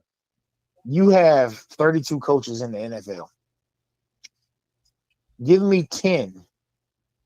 Other than the obvious 5, 6, or 7 that you would rather have than Todd Bowles right now.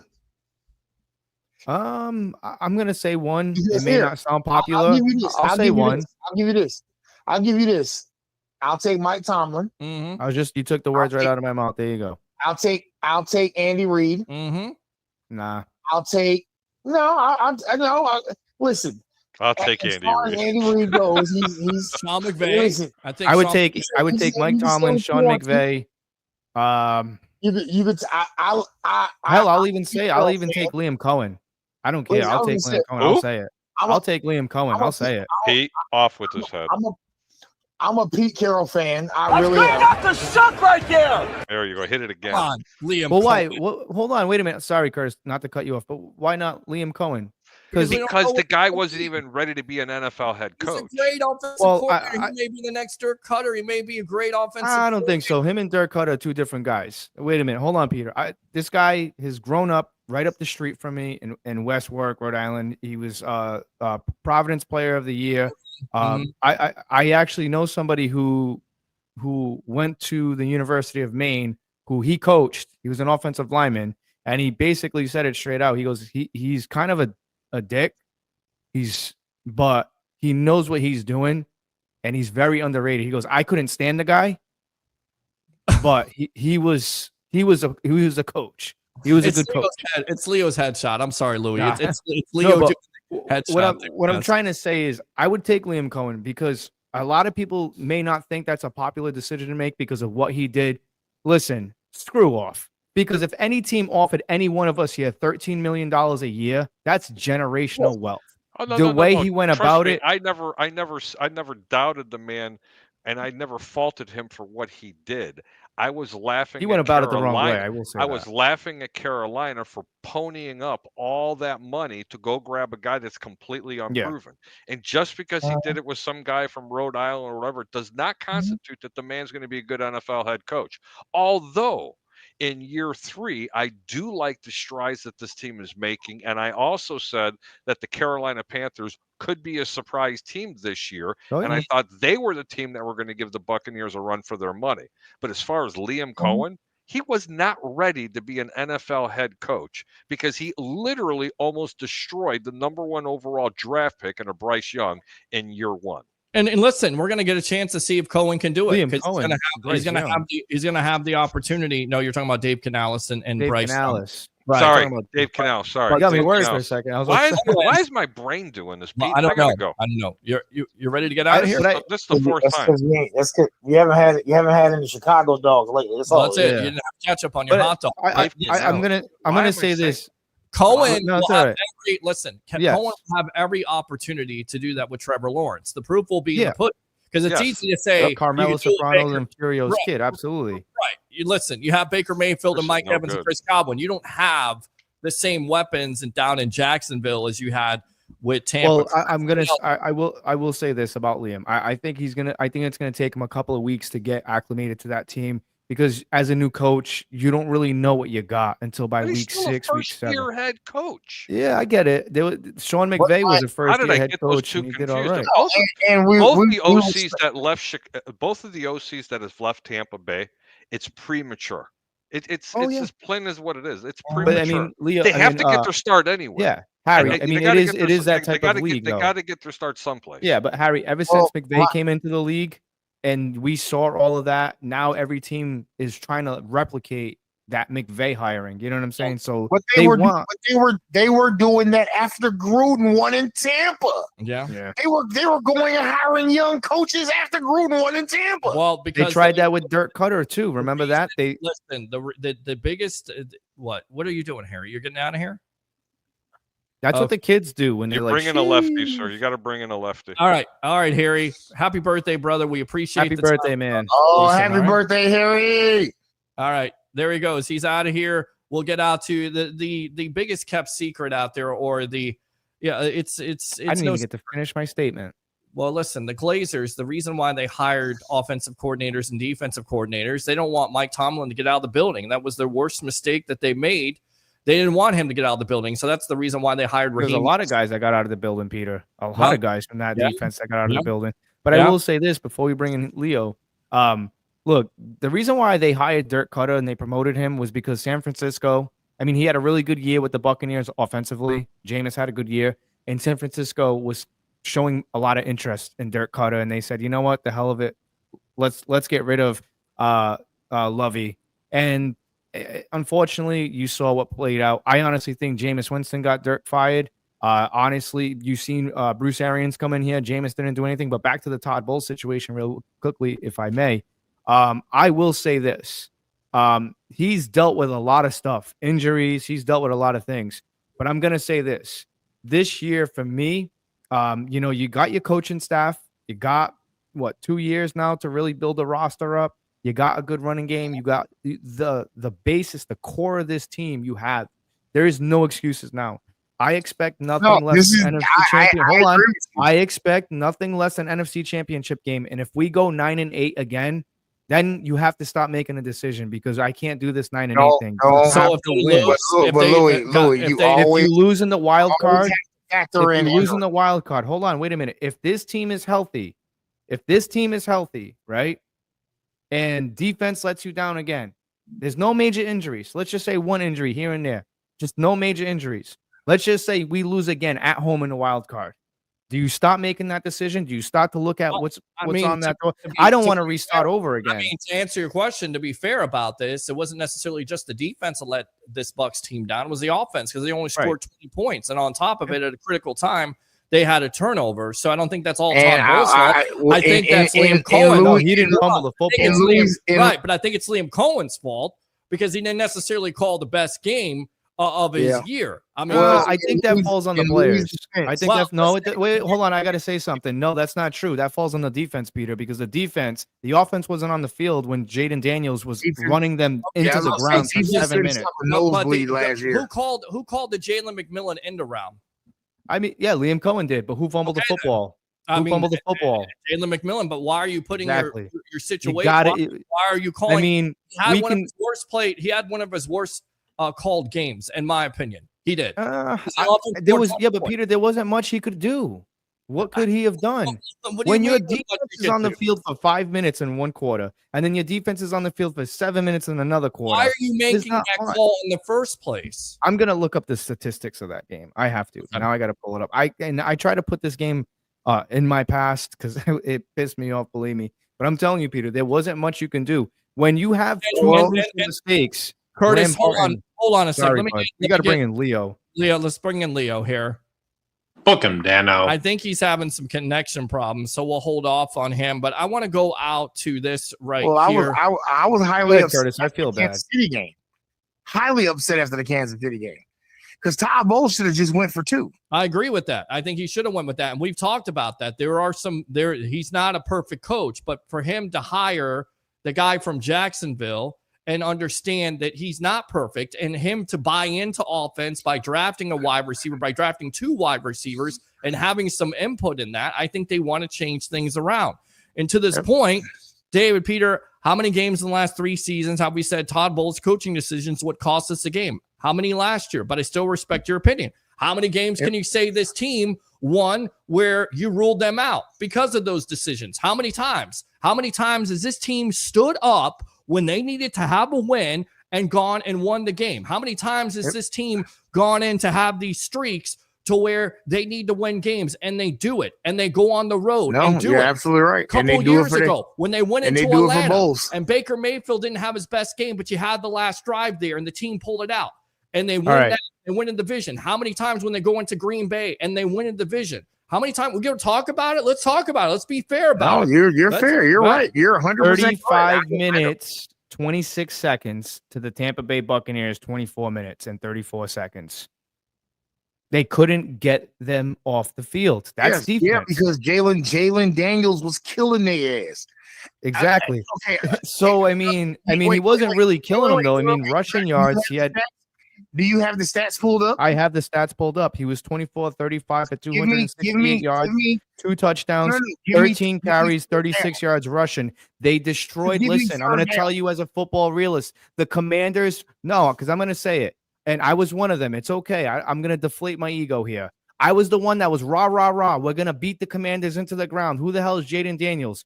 Jaden Daniels executed the perfect game against the Tampa Bay Buccaneers, and the Buccaneers were not the only team. If the Commanders do it against the Bucs, he did it against the Lions. He did it against 5 other teams. He had 5 comeback wins. But why? Because he would just on and it wasn't just Todd Bowles though, Peter. It was other defensive coordinators. They couldn't get the fact of your offensive coordinator. Hold on. It was your offensive coordinator that had a terribly called game. It was the fact that you had that fumble. You had the false snap there. It was not a well-called game by Liam Cohen. It was also on the offense. For the false snap, and Graham Barton. You have all these, but it's on the offense. Graham fumbled the football. That's mental errors. But everybody wants to go against the defense. It's on the defense and Todd Bowles, but the offense should have some blame also. The only thing, Peter, that I have to say about the defense was, what was the third down conversion on that game? For the third down conversion? It doesn't show up here, but I will tell you. I got tired of watching them being 3rd and 10 and 3rd and 11. Right here, third down efficiency. They were 8 for 15, and on 4th down, the Commanders were 3 for 5. The Buccaneer defense could not stop that offense. They did not have the guys to stop that offense. Jaden Daniels wore down the Buccaneer defense. He made a lot of guys on that Bucs defense look bad. I'm sorry. There was a time when Levante David went to go tackle him, and he got trucked. Your offense has to pick you up. If you have all these weapons, your offense has to pick you up. I tell you what, it goes back to Liam Cohen for me. Peter, I agree with you with one of the worst called games. Yes. For his offense. Yes. But I'm going to tell you, I'll give you one better. Worst called games for our offense was that damn Denver Broncos game. Oh, it was terrible. It was terrible. And listen, that team wasn't prepared, and they got their doors blown off, and we've seen that. And again, we've seen this team, and I'm not saying Todd Bowles is perfect, but to get up here and say, okay, he just gets a contract extension. If he doesn't win another playoff game, then we fire him, and you hire somebody else, and you start over again. It's just asinine. Then the Glazers are basically paying for the next 3 years for a coach. So good luck trying to get another coach, because you're going to get a young coach, and then you're going to be back to rebuilding again. And that's my point is, give me 10 coaches better than Todd Bowles right now. Yeah. I can't. I'm not going to. Yep. Because I don't see 10 coaches better than Todd Bowles right now. But you can't tell a lot of these Tampa Bay fans that, because they're so spoiled by the fact but you have to remember every year, even with the talent they have, even with the injuries they have, and all the stuff that they've gone through, every year this team should make the NFC Championship game or win the Super Bowl. Peter, and if it's not, it's unacceptable. But Peter, what you have to remember is that we live in an ADHD society nowadays. I'm telling you, I guess. People only care about right now. They don't care about, they care about what's in front of them right now. Me, oh God, don't laugh at me for this. I'm going to tell you guys a quick story. Me and my 6-year-old got in an argument the other day because she said that SpongeBob and Patrick are the greatest cartoon characters ever. Right. And I told her she is out of her freaking mind. I said, you know what? I'm not talking to you for the rest of the day. Right. And I just got up and walked out of the room because I was kind of upset about it. And I'm like, I'm seriously sitting there arguing with a 6-year-old about cartoons. Right. And this is what we're doing every week with football players. Like, this team has been a team. I mean, Todd Bowles, say whatever you want to say about him. We've had consistency. Can I ask you a question? That this team hasn't had in a very long time. Go ahead. Yeah. Running the team, right? So, and I'm not saying nothing. I'm just asking a simple question. So the Tampa Bay Buccaneers offensive ranked 3rd in the NFL, right? They averaged per game. Does anybody know? 29 points a game. No. Yards per game. I think about 406. 400 yards. They averaged about 400 yards for the per game. They also ranked 3rd in passing, 250. When was the last time we were ranked in the top 5 in passing? Outside of Tom Brady. Hold on, outside of Tom Brady. When was the last time this team was ranked? But also to be naive about this and say that it was all on an offensive coordinator and it wasn't Baker Mayfield or it wasn't Mike Evans or it wasn't Jalen McMillan or it wasn't Bucky Irvin or it was an offensive line. And then, by the way, how many yards? Is being recorded. I don't know what that was. How many yards? That's not good. No, that's not good. I don't know what that is, but how many yards did they average during that game? How many drives did they have? How many opportunities did they have to get the Buccaneers have during that game against the Commanders? Yeah, I mean, it was not a well played game on both sides of the ball. It wasn't just the defense, it was the offense. I think there was 2 crucial errors in that game, Peter. And I think it was a mentality aspect. I think the Buccaneers weren't mentally prepared for that game. 1. Number 2, Graham Barton, a rookie, made a crucial fumble. Very crucial fumble. And I think the third one, hold on. I think the third one was McMillan. McMillan fumbling that football. I see what Liam was trying to do. And I know a lot of people out there are going to be like, oh, you're a Liam guy. No, I respect what he did here because we've seen one of the greatest offenses the Buccaneers has ever put out there. Here's a second call, my friend. We appreciate the time, all right? Yep. We're going to get out to Abraham here. Listen, I get it. I understand it. It was a highly productive offense. My point was it was not a well-called game against Washington. The offense did let them down. Everybody wants to talk about the defense and Todd Bowles, and I get it. I'm going to go back and watch that game because I'm curious about this because I'm telling you, the Buccaneers defense could not get off the field. I agree. The very tough for the Buccaneers offense to get going. But the offense didn't do their part either. When you score 20 points and you have opportunities. It's hard to put up points, Peter, when your defense is on the field for 7 minutes. The same point. Also, you got to make the whole quarter. You got to make better calls. You can't have an end around. You can't fumble. Jalen McMillan knows about it. What if that end around hit it right out of the park? What if they got like 45 yards out of that? I mean, that's what we're judging it on. And what if the defense was able to get off the field? But they didn't. But they didn't. So both sides of the ball are accountable. I'm just saying. But the thing is, Peter, why I'm sticking up for Liam more is because the offense throughout the whole season was consistent, and the defense wasn't. I get it. There was injuries. That's why I said I'm not. And everybody out there, this doesn't mean I'm jumping off ship and I'm not gonna. I'm calling for Todd Bowles. That's not what I'm saying. This is just a healthy conversation. We're giving you some of you guys out there something to think about here on the Sports Web every Monday and Wednesday. This is just what we do. We're just giving you guys something to think about, and just to let you guys know that there's no script here. We don't do this. This is all off the fly. Like this is just conversation here between two people. This is the way sports talk should be. No scripts. That's it. But I will say, I just, in my opinion, I'm not saying for Todd Bowles to leave, but I have to see an NFC Championship game this year. If they lose by a field goal, I'm okay with that. You can continue to build off that. But if you lose in the playoffs and in the wild card and you're 9-8 or 8-9, we can't do that. We can't. It's just it's kind of like the Dungy era all over again. You need that juice, man. You need somebody with juice. Well, listen, again, John Gruden ain't coming to the door. No, he ain't coming back. I don't think so. I am curious to see what he would do with a guy like Baker Mayfield, because in all reality, he had Derek Carr. He thought Derek Carr was the man. I don't know what he was smoking. I want to be fair about this. I mean, what John Gruden's done with quarterbacks is completely overrated. You think so? I mean, tell me what young quarterback, and we'll get out to Abraham in a moment. Chris Sims, man. I'm just kidding. And there you go, right there. That was good. That is stuff. That was good. But honestly, name a young quarterback that he ever had any success with. Now you can name some. I just think I don't think he was very good with young quarterbacks. Jeff Garcia was okay. Who else? What other quarterback? Brad Johnson. Yeah, but I mean, Who else? I mean, remember when he tried to get Jake Plummer here? Plummer said, hell no. Nope. Went off into the mountains. He tried to get Brett Favre here too. Remember that? Well, that was because they didn't make the trade at the time, and the Jets swooped in at the 12th hour. How weird would that have been, seeing Brett Favre from the other Bay that we despise, the Battle of the Bays, seeing their enemy come here? Listen, Brett Favre in a Bucs uniform. It was assumed.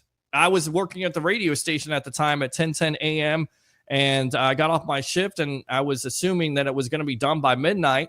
And I'm driving home, and Fox Sports comes on, and they go, the Jets just made a trade. And the reason why the Jets made the trade and was able to get the trade done is because they offered more than what the Bucs were going to offer. And I don't think to see what they were going to give up. I don't think Green Bay was going to trade him inside the NFC in the first place. All right, let's go out to Abraham. Abraham, go ahead. Hey, all right, so I know I'm sick of a lot of these Bucs fans, saying, "Oh, fire Todd Bowles," because I mean, Murray was like that. Okay, the guy who brought that one day. I'm like, Murray, look, just give the guy a chance. Look, he inherited a squad from Arians, which got an aging quarterback who's got some he's got some personal issues dealing with, and it showed on his face during the season. Okay, and you got a depleted offensive line. Okay, Ryan Jensen got hurt before the season. Then what's the name? Ali Marpet retired. Kappa, he signed with the Bengals. So the entire interior of the offensive line. So you got Hainsey starting. You got Haggerty, who is actually supposed to be a right tackle, and he should never been pushed into the starting lineup as a left guard because he just it was not meant to be. Then I forgot who was on the other side. I think they brought somebody in, but he was doing all right. I think. But the thing is, they were still, they were not able to give Brady the adequate time because of, Haggerty's. Yeah, he was shooting the ball off with 1.9 seconds. It was like the fastest release in NFL history, because he didn't want to get hit neither. He had to protect that Botox too. You don't want to deal with the revolving door that is Donovan Smith at the left tackle spot. Well, I just think that he didn't want to get hit in his Botox face. Well, this is a left guard. The problem with Smith is Gronk made him look good. Okay, so Gronk was a solid blocker. Yes. So Gronk made him look good. Then you got Fournette. Okay, he's okay. But then it's like, and you got I forgot did anybody get hurt that year? I don't think. Then you got you had guys rotating a couple guys here and there. I think somebody on the offensive line besides Jensen. You lost Alex Kappa during the playoffs there, and you had. I'm trying to think. Who was the right guard? That's Aaron Stinney. Yes, Aaron Stinney. Yes, Aaron Stinney came in right guard. So what I'm talking about is Bowles was working with what he was given. Okay, so you got a depleted offensive line. He had to rebuild, which he did. Correct, but he'll be blamed for that because David says in his comment. Let's see here. Where is it at? Where is it, Dave? So when we talk about injuries on defense, then who do we blame for our defensive backups? Either not being good enough or not being prepared enough. Well, that's why I said you guys got to watch the preseason. You got to watch the preseason. That's the reason why they're backups in the first place. But again, this team continues to play for this coach. Can we not deny that? And the progressive wins going from 8 to 9 to 10. And I get it. You're 1-3 in the playoffs, but you act like you're one and done every year here. You beat Philadelphia. So, and people forget that. It's that's why I said they were going to fire their coach. That's nonsense. That's why I said, Peter, this is the year. This is our year because, again, this is the most talented team that Todd Bowles has ever had. Mm-hmm. You went out and got your offensive coordinator left, who did a fantastic job here, and a lot of people worried about that. But then they did Mr. Hire within, which is fantastic. You were able to get a premier edge rusher. They've addressed it. I'm like you guys now, can't talk. They've addressed every need. They spent the second and third pick in the draft getting corners. They had the money to address everything. Yep. So this is a year. This is a make or break year for Todd. Unless some type of injury, and I'm not going to say what or who, because there seems to be a lot of that being thrown around here in the Tampa market. And I don't want to continue to put that juju out there in the universe. Please don't. outside of that, I mean, again, this is the best team. This guy is loaded up on defense. He's loaded up on offense. And the tight end and the running back rooms are stacked. And that's going to be the difference for this Tampa Bay Buccaneers team is the running game and good defense. If we can really hammer on good running, if those three guys stay healthy, Sean Tucker, Rashad White, and Bucky Irvin, and nobody has an ego, and those guys split the time, split carries, and they just wear out defenses, and our defense shows up, I'm telling you right now, it's Super Bowl or bust for the Tampa Bay Buccaneers because that's what you need to win a Super Bowl. Defense and running game. I agree. Simple as that. And there are, again, getting Hassan Reddick. You finally got an edge rusher. So, Abraham, appreciate the call, my friend. We're going to get to the comments and then we'll get out of here, all right? But appreciate the call. Okay? No problem. But one more thing about Liam. Liam would have done what he did without the talent that he had on the Bucs offense. So that's it. All right, bye. Well, he did all right with the Rams. He did all right with the Rams, and Baker vouched for him. I don't know that, but we'll see. We'll see what he can do with Jacksonville. Everybody crowning him the next coach and the next great thing. We'll see. We'll see because he's gonna get the opportunity. I know. I actually know. I'm gonna be watching him in Jacksonville and Trevor Lawrence and the NFL owner that should be a James Bond villain instead of an NFL owner and Shad Khan. We'll see. We're gonna see. You're gonna see how good that offense and how good that coordinator is. Did you promote that show yet? Because I got the banner up there for you. I know it kind of kicked in. It's just yeah. All right, Abraham. Appreciate the call, man. All right. Good stuff. Yeah, go ahead and hit that really quick. Of course, if you guys want to tune in, some of you guys would be, go ahead and hit it. Where's that?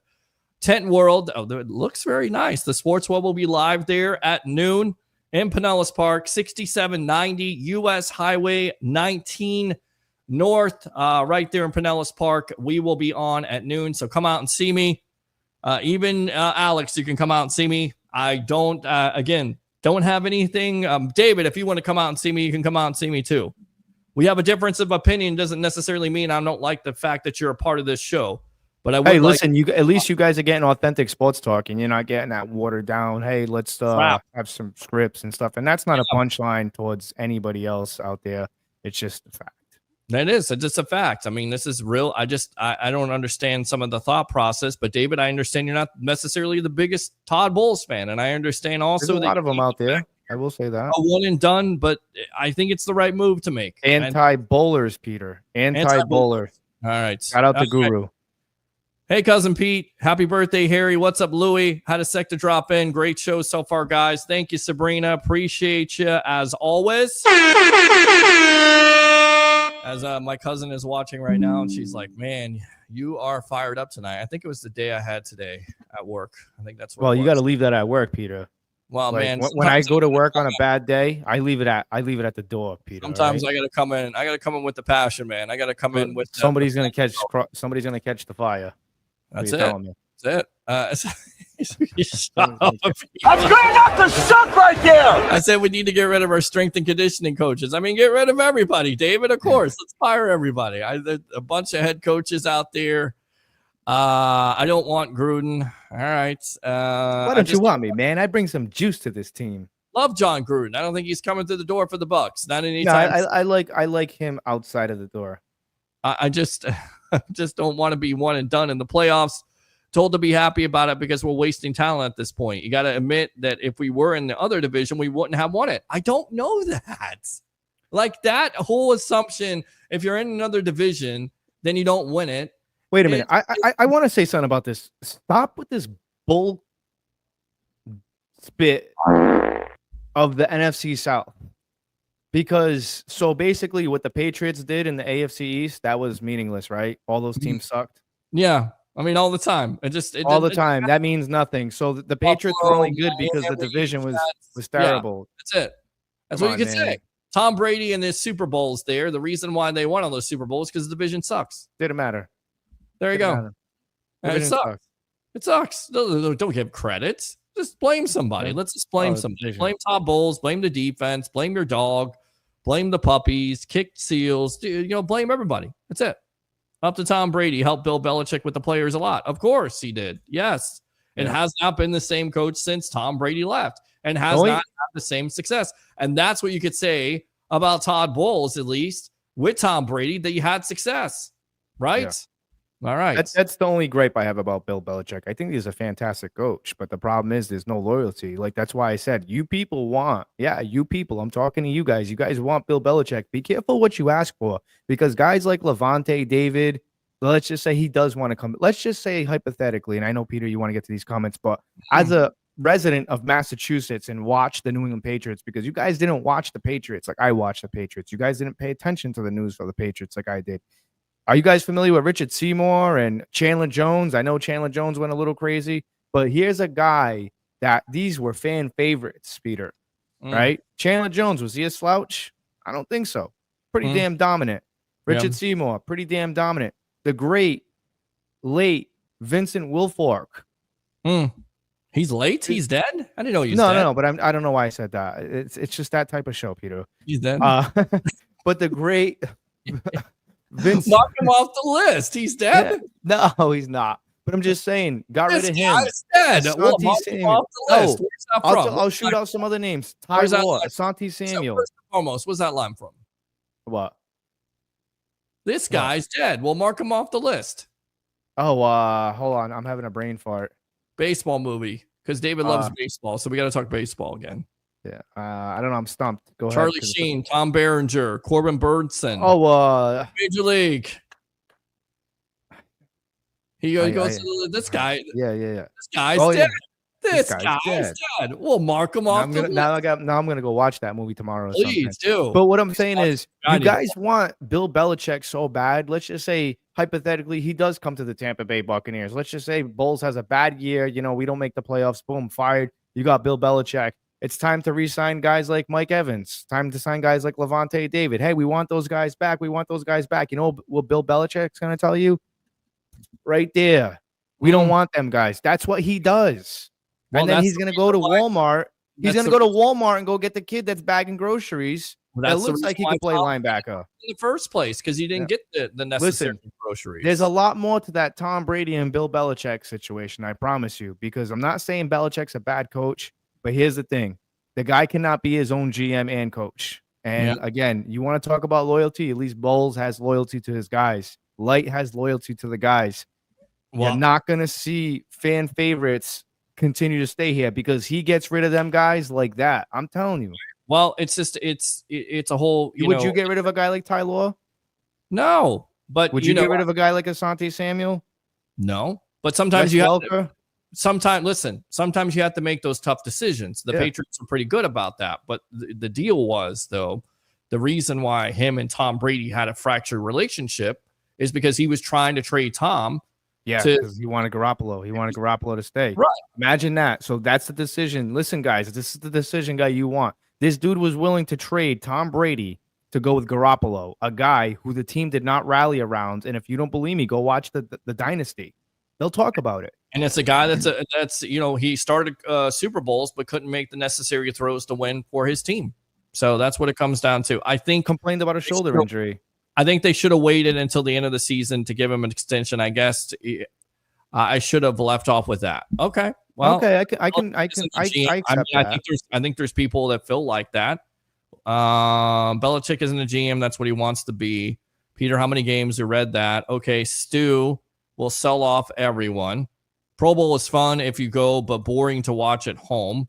Hit the like button. Tell you the last Pro Bowl I watched. I haven't watched one. Realtor David Zuzman. I don't even know the last time I watched a Pro Bowl, let alone an NBA All-Star game. It's a joke. Hockey's got it right. Major League Baseball game. Have some memories because the first Major League Baseball game I went to was an All-Star game in care of the media icon, Mr. TJ Reeves. But besides that, man, I really just don't watch anymore. What would you rather watch? All-Star game for basketball or All-Star game if you had to choose? To watch on. Here's a tough question. This is the question that I asked all rookies that come. I would say what's worse. No. If you had to watch, if you were stuck on an island and all you caught was a rerun of an All-Star game, what All-Star game would you want to watch? Maybe hockey, baseball, All-Star game. Well, basketball when it used to matter. When it used to matter, I watched a basketball game. I watched that. And baseball also used to matter too. Yeah, because rich Americans have to deal with the consequences. Look at Robert Kraft. He's the only one to walk away with no jail time with that massage parlor scandal with underage kids. Were they underage kids? I didn't know they were underage. I have no idea. I don't know. I know he was going for some happy endings, but listen, all that stuff, all those women or whatever they are that work in those parlors, a lot of them are underage. So convert Ray go to those things. Yeah, she was 14. And it's such a terrible situation for me to even talk about. I can't believe he's basically gotten off with no jail time, no prison. Franco, yeah. Franco. Yeah. The Rays owe me a refund. I'll be happy to exchange a jersey because it is my son's first jersey. So now my son's got a bad taste in his mouth. So I would buy him. I buy the young lad a junior Caminero jersey at this That's point. what I was thinking about. I got to get myself one too. And make sure this ownership is gone, because then you won't have to get rid of him in 2 or 3 years and sell him off for stupid prospects. You think if I show up to a Ray shop and say, "Hey, this was my son's first jersey, and we're from Massachusetts," they tell me to go F off? Yeah, probably. Yeah. Oh. Yeah. Sorry, sir, we can't do that. We have to fix the trop. They'll probably tell you. You'll probably say. That's good enough to suck right there. Probably tell you this. Shut up. Convert Ray J, improve the Rays for postseason. Can't outsell the Savannah Bananas. Chinese food is a risky move. Yeah, it is. Playoffs at a different stadium would be FU to the fans. Exactly. I don't like baseball. Here's my opinion. They need to put the Rays at the fairgrounds, so they'll put in that monorail to Orlando. That is a good comment. Ooh, David. Yeah. Definitely redeemed himself. He did. He does redeem himself. We disagree, but again, he's one of the webheads. Him and Alex, both of those guys are webheads here. Good evening, Pete, Harry, Louie. Great to see you all. Thank you, Marine. Appreciate you. I believe that they should add a few more seats to the Stein. A happy birthday to the Greek, Ben. Thank you very much. He's already gone, but Louie, we said that like last year, but I guess we're going to say it again this year. I mean, what's that? Why are you going to say it this year? Why can't it just be, okay, we're going to give this a chance and see what Todd Bowles and this team can do? That's what I'm saying. Let it ride out. Let it see what we can make out of this.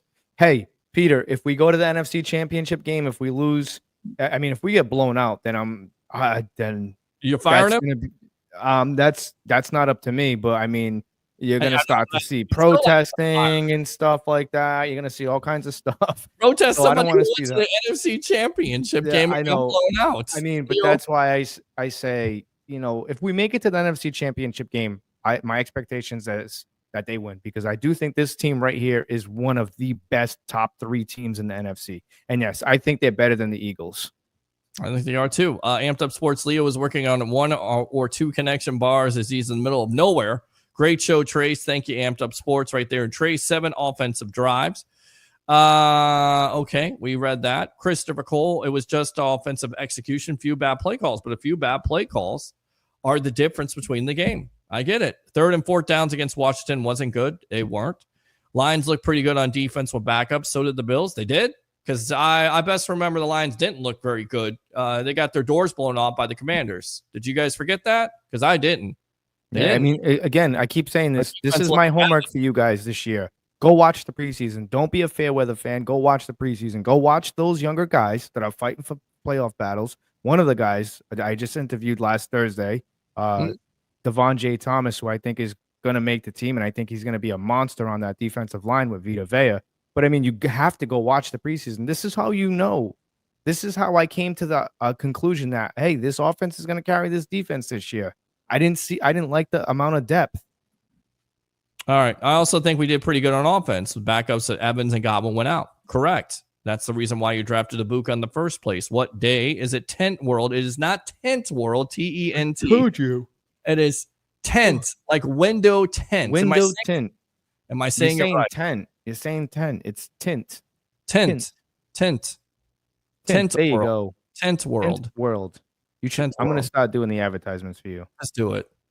I'm telling you. I'm so sick of you guys. Cohen will get at least 2 years. David. Peter had a rough day today. I'm saying I don't know. Hint. All right. I'm not saying it again. Just put the damn advertisement up there. Put it up there. Listen, guys, Peter will be here at this location. I'm just kidding. He's going to be at Tent World. Any type of tint you want for your cars, I suggest you black it out, man. That you can't do that in Massachusetts. You can do that in Florida. That's why I love Florida. You can black it out, so I don't have to when people see me, because it's surreal sometimes. I'm driving around and I'm taking rides to Uber, and people are like, "I know you. I watch your show," and I'm like, just take them. I'm like, "What? You know me?" Awesome. And I don't even introduce myself, and then I see people go, "I see you around town all the time," and I'm like, "Damn, okay, well, but it's good to have tint." Not Tint World. The Sports Web is going to be live. Peter will be live from Tint World. Tint World. I'm not saying in Pinellas Park. Sounds the same to me, bro. 6790 US Highway North 19 at noontime. Peter will be at Tint World. It's US Highway for 19. all of your window tinting needs. This is good stuff. All right. Hey, do they wrap cars? They do wrap cars. They also do stereo systems and lights and everything. Look at that, man. I'm saying about Todd. Yeah, we've seen what our defense looks like without the starting talent. I love Todd, our defensive coordinator. For a while, the Patriots were playing support teams who were scared to play the Dolphins, the Bills, or the Jets in 2010. Hey. Peter, you should know all the people. I don't want Bill Belichick. I don't want Brady. Okay. I know we don't always see eye to eye, but either still a great show. Thank you. Appreciate it. Great show, guys. Yeah, Roger, thanks a lot for tuning in. You're late because I know you're late. You just finally... You're supposed to be the moderator. You shut up and be quiet, Louie. You're supposed to be the moderator here, Roger, and you show up an hour late. Acknowledge me. 2 hours late. Jeez, thanks a lot for nothing. I've been agreeing and disagreeing with Peter now for about 7 years. Yeah, David, you have been. That's a good one. I haven't done it in a while, but I used to go to the hospital across the street from One Buck Place. I know you didn't say One Buck Place. One Buck Place. Go to the 5th floor waiting room, but with binoculars to watch them practice. Let's go out to Sabrina Beatty. It's the accent, Pete. Is it the accent? Is that what it is? I don't know, man, because I got a strong, heavy Massachusetts, Boston guy kid bro accent, and I can say that. It's not tent, it's tint, right? Tint? No, tent. Tent. Kid, you got to tint those windows, bro. That's how we talk up window here. Window tinting, okay? Not tent. Kid. We ain't camping here. Hey, how do you guys say, like, when you guys want to go buy alcohol and stuff, say you want to go to the store, what do you guys say? I need to go buy some alcohol after this show. But what do you guys say? Is there a terminology that you guys use? I don't know. I don't drink. Well, we say, no, I'm just saying, if you guys want to go to the liquor store, what do you guys say? I'm going to the store. I'm going to the 7-Eleven. Up here we say, hey, go make a packy run. Go to the packy. Yeah, I don't know what you just said. I have no idea. That's good enough to suck right there. I'm gonna teach the audience all about this Northeast lingo here. Again, what is it? What's it khakis, called? Tint World. Tint Worlds.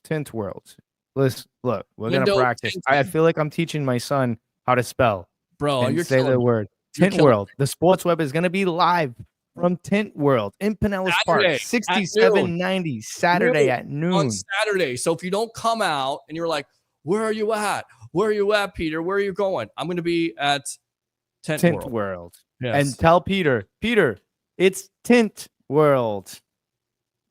You owe me $1 for every one that comes up to you and says, Peter, it's Tint World. I'm not saying Speaking of free jersey giveaway. Yes. The Frozen Pirate Podcast is going to be doing a free jersey giveaway. You know what you got to do? You got to go like and subscribe to the YouTube channel.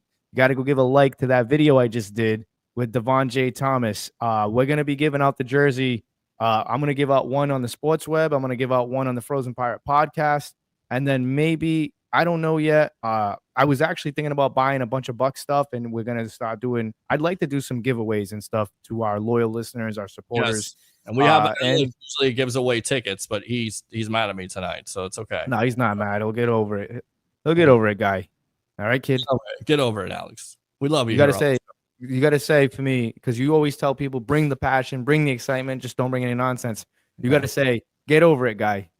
Get over it, guy. We need to work on that. What am I gonna say here? Get over it, guy. How about that? You could say, Alice, get over it, bro. Get over it, bro. There you go. You can say Alex, that. What was a part of this? He's number one webhead on this show. He's one of the number one webheads. I think Curtis is up there. I'm going to send you, Peter, I'm going to send you a video link of all of our lingo. And I want to hear you once an episode. I want to see you when you come on the Frozen Pirate Podcast. I want to hear you say one one of those lingos that I send you. All right. I don't know if I want to be on this Thursday because if I have to say at Tint World with you again, I'm gonna freaking goddamn lose my mind. Hey man, that show we did on Thursday on the Frozen Pirate podcast, we did all right, man.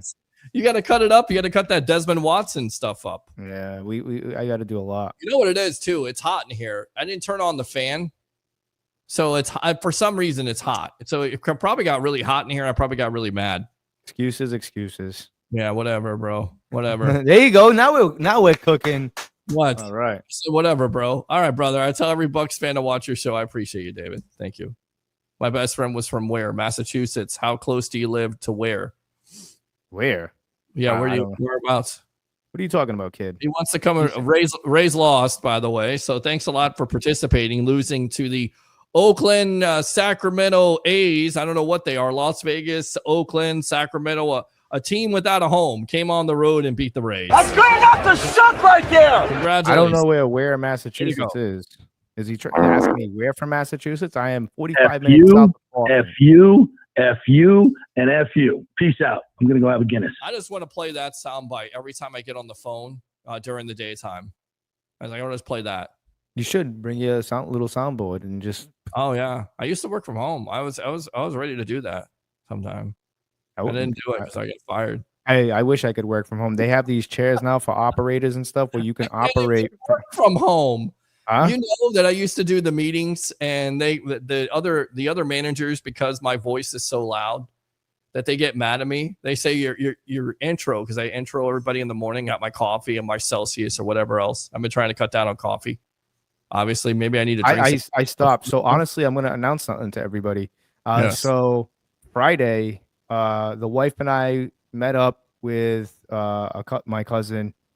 We went to his wife's job and to have a few drinks. And I don't know what it was, man. I've been feeling like crap lately.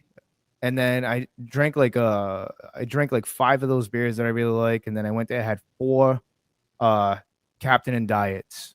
And then I woke up the next day and something just slapped me across the face. Like I felt like crap. Like I felt like that's why I don't drink anymore. I don't drink anymore. That's why, because I had so many. Listen, I had a couple incidents where I had a former friend, not my friend anymore, sadly. 4 shots, and I couldn't walk. I couldn't even. The room was spinning. Huh? What was it? Well, it was like a shot of whiskey and tequila and like some. Well, first of all, there you go. That's where you went wrong. You never mix that stuff. And then the one time I went out, and some people clear and dark liquor is not good. Well, I went out with an ex to a strip club. Okay, that's 2 red flags right there, and decided to drink a little bit. And the former friend decided to get with the ex in the first place. And the next day, my head was spinning. I had to do a sports web show. Some people watched the show, didn't even know it, but my head was spinning so bad. So I can't even get drunk anymore. I can't even drink or get drunk. I'm a cheap drunk. Like I drink 1 or 2 and I'm done. Because if I get any more than that, I'm not falling down. I'm not puking, and I'm not dealing with the vertigo symptoms of the room spinning. Yeah, I mean, I hear you. So I decided, I woke up, I was just like, I can't do this anymore. Yeah. I'm not a young spring chicken anymore. I'm only 37. I'm still young, but I'm just like, I'm done. So I haven't had a drink. I mean, a lot of people are like, wow, that's not really that much. I told myself no more drinking. No more. Done. No, I'll indulge in like like I know they have at the dispensaries, they have these marijuana drinks. They give you a nice little euphoric feeling. Right. I might do those during the weekend, 1 or 2. I like those. They give you a nice little feeling. It's overrated. It's so overrated for me. I don't get it. I never got it. I can't do the drinks anymore. I just remember. I remember also a time where, and I was 18 at the time, and I had some friends come over, and it was a big old sausage party, the International House of Sausage. Because, by the way, thanks a lot for bringing somebody for my birthday. And everybody got drunk all night long for my birthday, besides me. So they brought no girls, and the girl they brought already had a boyfriend. So it was like 1 to 14 ratio there, and everybody all night long. Very good odds. Listen, the family allowed it, so it was okay. But they all came in the house. I think it was 18. So we did in the house. It was a little underage drinking, but Who hasn't done that? Right. I didn't drink. Everybody else got drunk, and I had to clean up puke all night long. Never That's again. not good. Yeah, never again. I ain't For doing me, that. like I said, I woke up. I was just like, not like jittery. I was just like, I felt like I got hit by a truck, and I'm just like, I'm done, man. What? I'm losing. I lost my Sunday. I mean, I lost my Saturday because of it. I had so much stuff to do Saturday. I didn't want to get out of bed. And it doesn't help when the wife was just like, "Are you just gonna lay there? You're gonna do something?" And I'm just like, "Oh my god, Listen, dude. this You're is not helping the cause." This is the reason why. Other people go, "Why have you never been married before? Why are you single?" We're not married. That right there. That one right there. Now, Well, we got a good deal. No, here's the thing. Here's our deal. She has her own bank account. I don't want to be nagged at. No, she has her. I understand why she was because Cody was kind of all over the place, and I get it. Because I'm not normally like that. I'm normally like I'm just up and going, and they depend on me. And not that day. And then like I said, I came home and I just felt like crap. But you know what lifted me up? You know what made me feel better? A lot of people say, "Oh, drink another beer." Hell no, I would have probably puked and then needed to go to the hospital after that.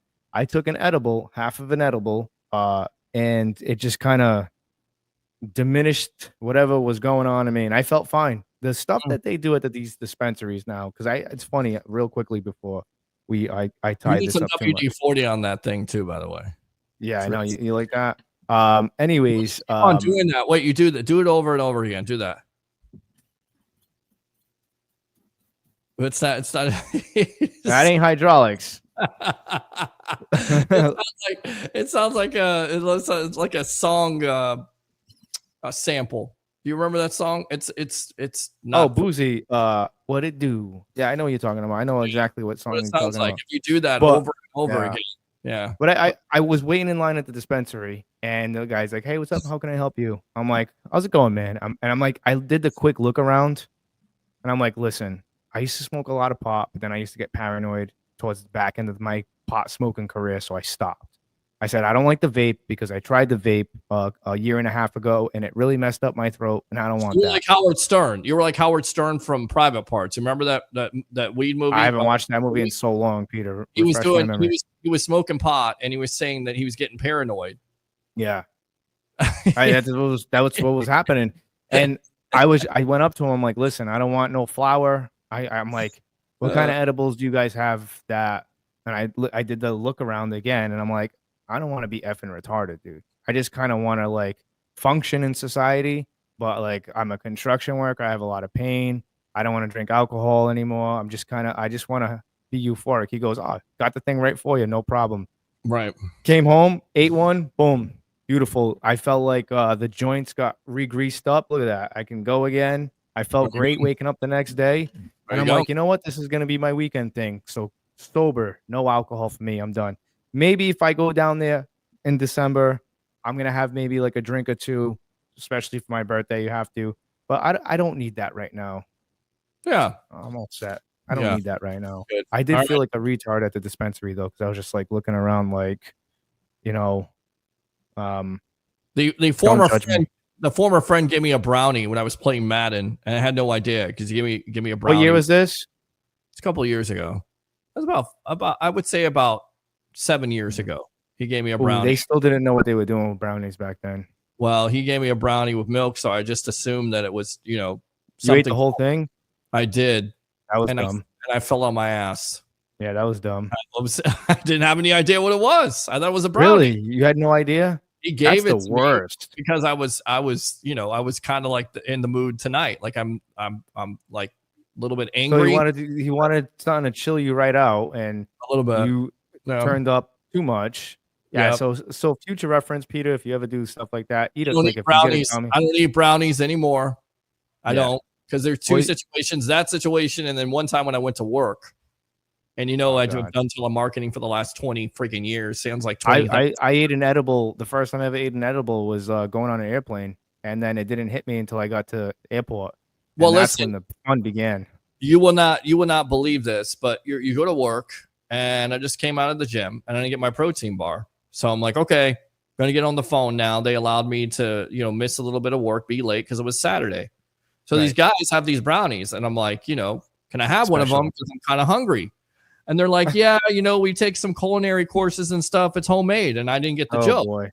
So this is like, I'm 25, 26 years old. Like, true If story. that's not a red flag, Peter, then I had no idea. See, I'm just like, I feel like everybody's, honest and trustworthy and yeah, right. They're looking out for me. And I never did drugs before. And then my first drug is doing taking the brownies. They were the 2 brownies. And next thing you know, it hits me like 20, 25 minutes later at work.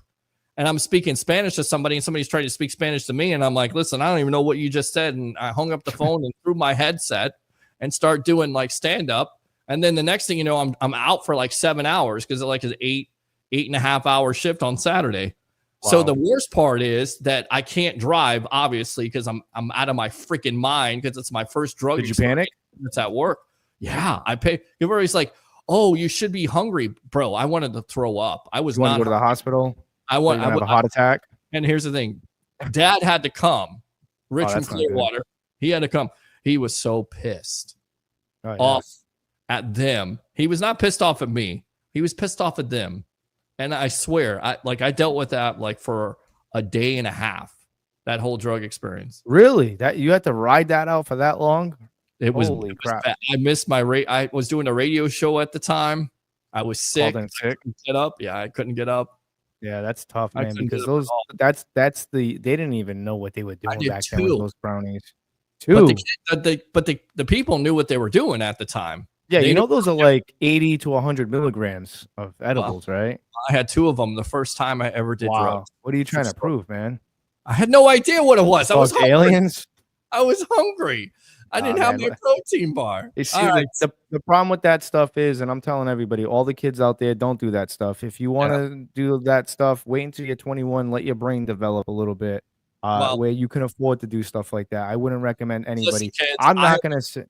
I had no idea what I was taking at the time. So the next time, don't trust anybody that's going to give you brownies unless they're like packaged. One thing I always used to tell my stepson, don't smoke any vapes that people give you because you don't know what's in it. You have to learn the hard way, unfortunately. And the best advice I can give you is I'm not telling you not to do it because that'd be a hypocrite of me because I started smoking weed at 14. Stupid. Very stupid. I wish I would have started at 21. I wish I never even started at all. But what I'm trying to say is make the right decision, kids. Make the right decisions and don't take any edibles from people. That's why I say wait until you're 21 to go to the dispensaries and buy them because you know what you're getting. Stop getting this crap off the streets. Next thing you know, I don't know about down there, but up here, there's a big fentanyl problem. So, well, don't miss meals after the gym. Take your protein bar. If somebody's going to give you homemade brownies, pass. Oh, my God. You've had to ride out a lot of bad situations. Those are the worst.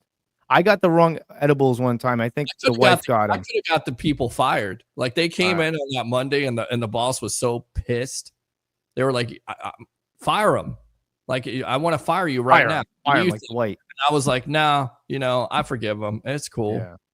I got the wrong. I got messed up one time off edibles. I think it was the wife who went in there. Never do it again. I told her to get the certain ones, and instead of 5 milligrams, each one was like 10 milligrams, I think. I don't know what it was. So we were like, hey, you know what? The kids are not here. We're going to have a good time. We're going to have a good night, watch a movie, relax. I took 4 or 5. Yeah, because I would take 2.5. It would be 15 milligrams just to feel something. I took double the dosage. So she had her corner like she normally does, and that's it. And I took like double what I was normally taking because I thought they were 5 milligrams a piece. Yeah, right. We start watching the movie. All of a sudden, I start sweating. I'm like, I think it's hot in here.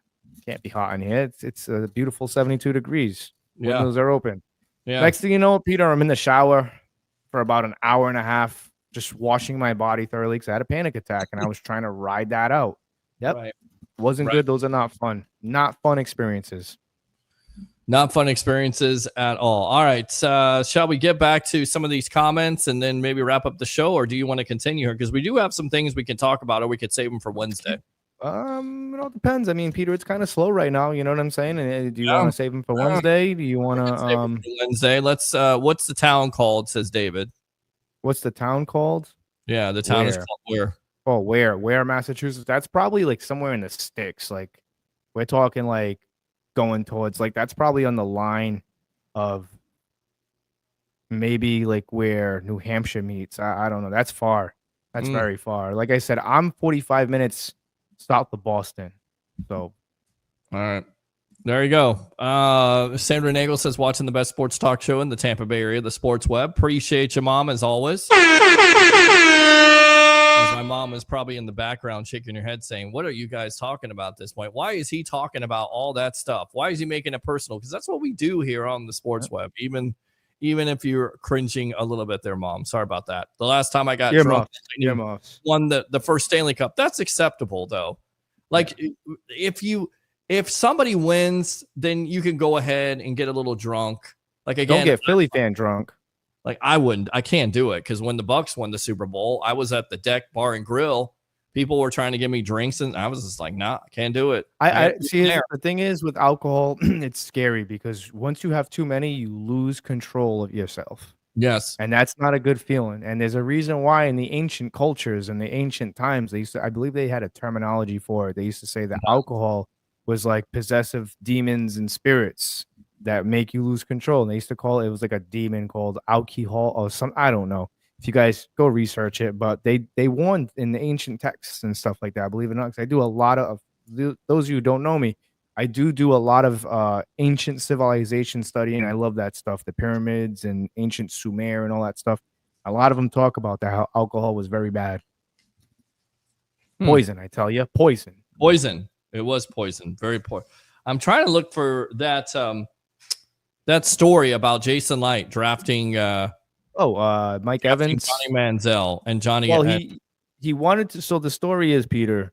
We were talking about this. For those of you out there on the Sports Web that don't know, there is a very good interview. I don't know the name of it, but Green Light Pod.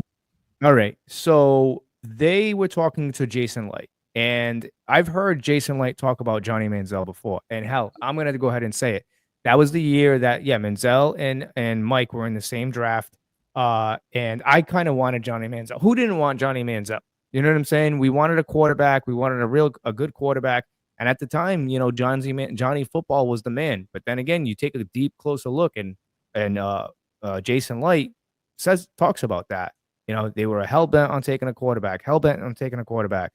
And then he would go in and watch the film on Johnny Manziel. And then as he's watching film, Peter, what was he doing? Realizing that Mike Evans, this Mike Evans guy looks pretty damn good.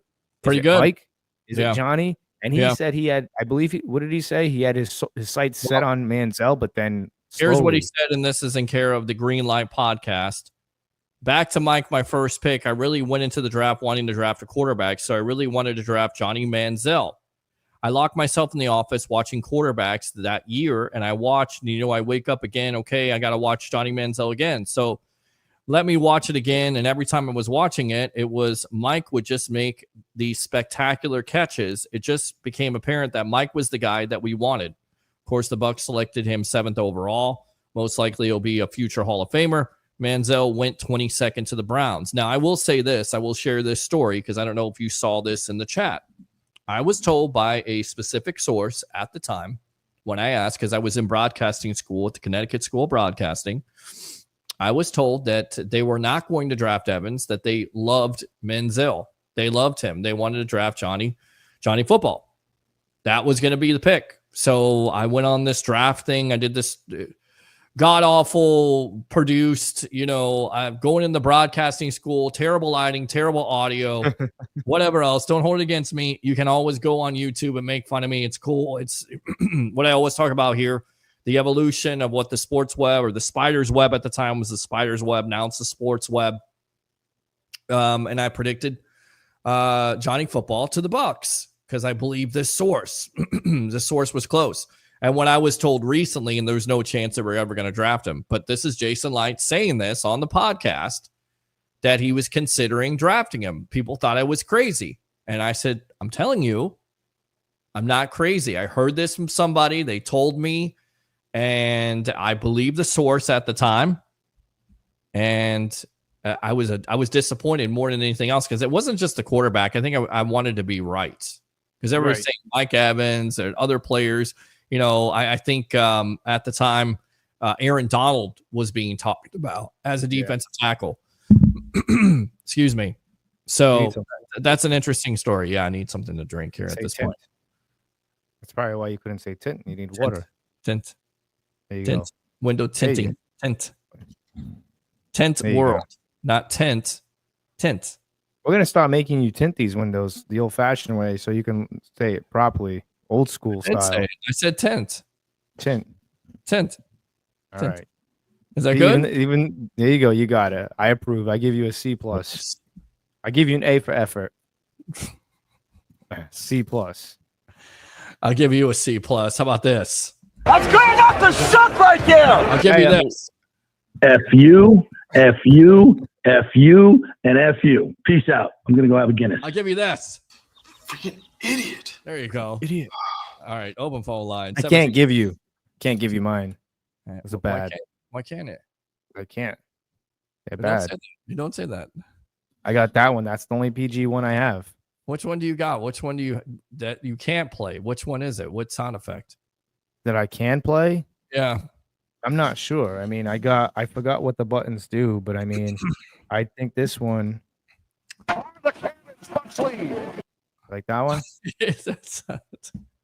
Too loud? I had E-row right there. I didn't hear it. You didn't hear it? I heard a little bit. What's up, Peter Blake? Awesome show, bro. Thank you very much. Oh, yeah. Back in the day, we used to put a quarter pounder in our brownies when we made them, so I couldn't tell you what the percentage was. All right. Yeah. There What are you guys trying to prove? That's dumb. What a waste of weed. You have a red light. And Lewis, if you like history, you should look up Shane Gillis history podcast. Him and other famous people joke around the town about history. They have a great all in all presidents, he said. They have a great one with all the presidents. Okay. Oh, kind of like conspiracy theories and stuff like that. I'm down for that stuff. I like that stuff. I like going down the rabbit hole. So I thought that was interesting. The other interesting report coming out from Andrew Lynn at sportslogos.com. You know what? Maybe I should save this for Wednesday. Yeah. I think you should, because like I said, it's slow, man. And then I'm not going to have nothing to talk about every Thursday right here, the Frozen Pirate podcast. And if you haven't checked out that interview, the first Buccaneers interview I did, go check it out on the YouTube channel. You know what? Frozen I don't want to Pirate save podcast. this for Wednesday. I want to do this now. He's like, screw him. We're doing it. I'm dying to hit my. I know I got some cool. You're killing me. You're killing me with stuff. with that damn. It'll be ready to go. Let's see. So Andrew Lynn at sportslogos.net claims the Buccaneers will be breaking out a white throwback uniform. Oh yeah, I already heard of this. To celebrate the franchise's 50th season in 2025. According to multiple sources, the Tampa Bay Buccaneers are set to unveil a white road version, which means it's going to be on the road, version of their creamsicle throwback uniforms on July 15th as a part of their 50th season celebration. Yeah, it's going to be against the Seahawks. I think it's going to be against the Seahawks. Now, 1976, man. When they bring the white back, are they going to do the orange pants, or is this going to be white on white? I think with the Tampa Bay Buccaneers, it's going to be. I don't know, man. It all depends on what would you do, Peter? Would you do white on white?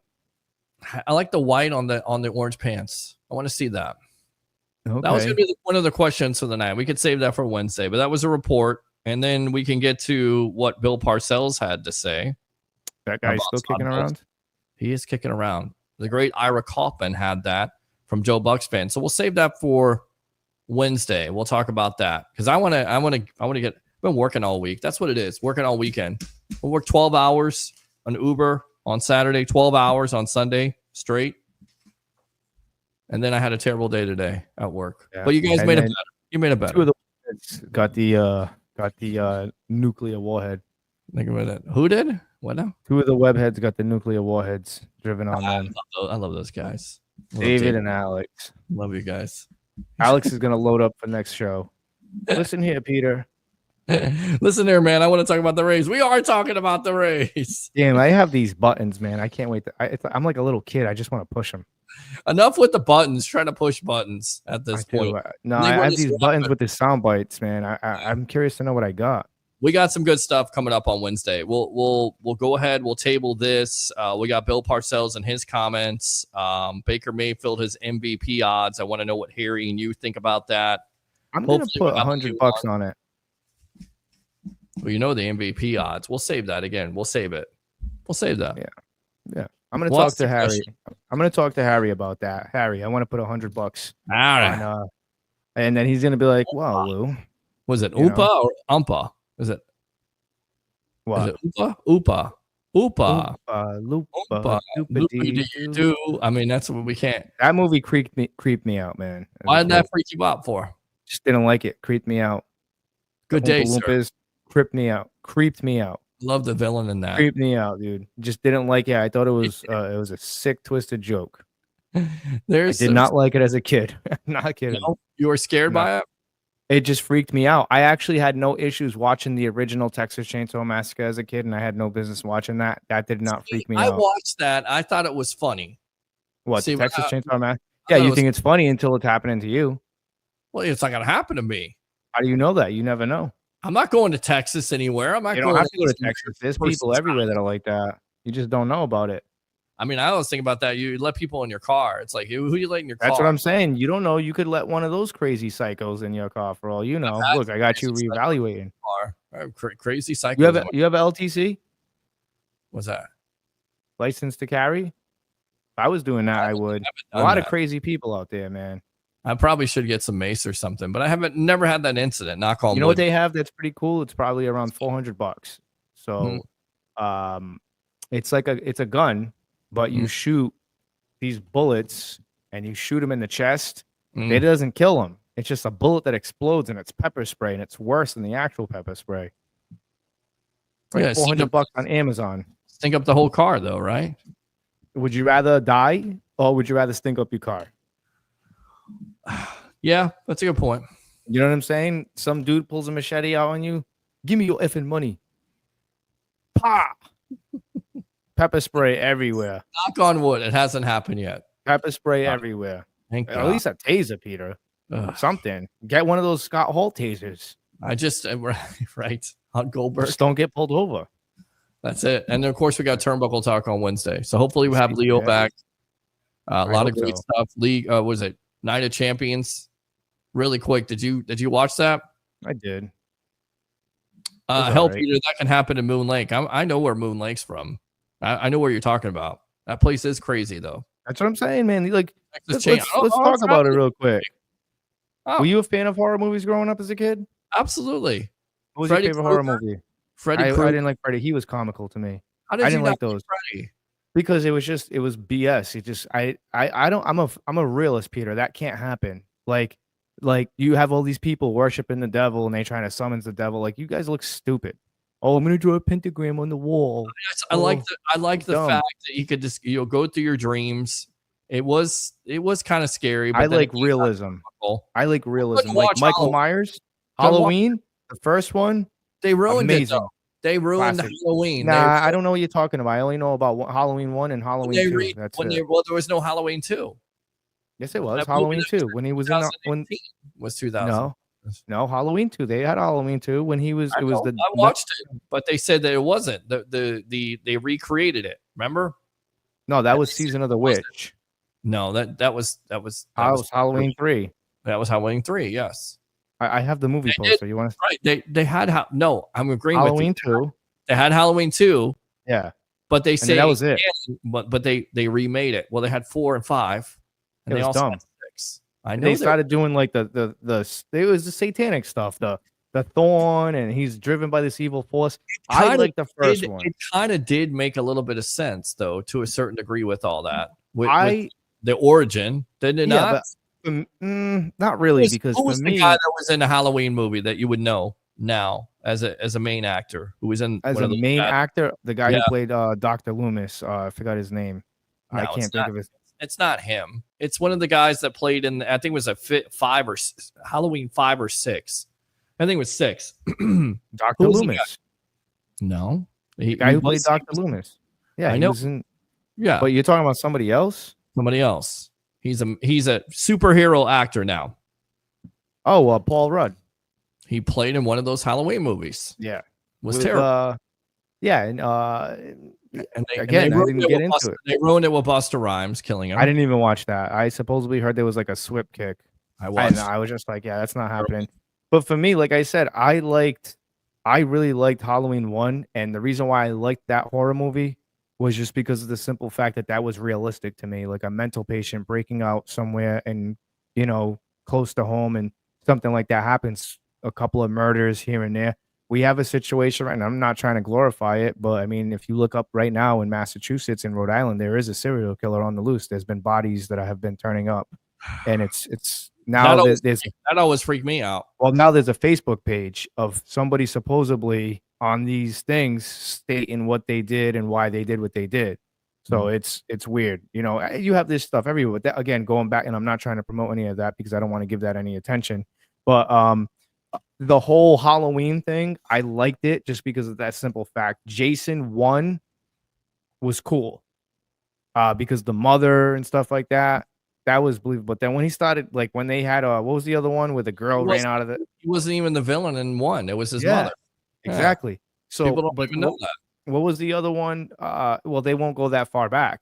And then the second one, when he had that thing over his head, I like that. It was realistic to me. You know what I'm saying? That's something that could happen. And then you had the other ones that came out that just made no sense. And then, you know, you didn't like Jason Takes Manhattan? No, God, no. God, no. Remember the movie?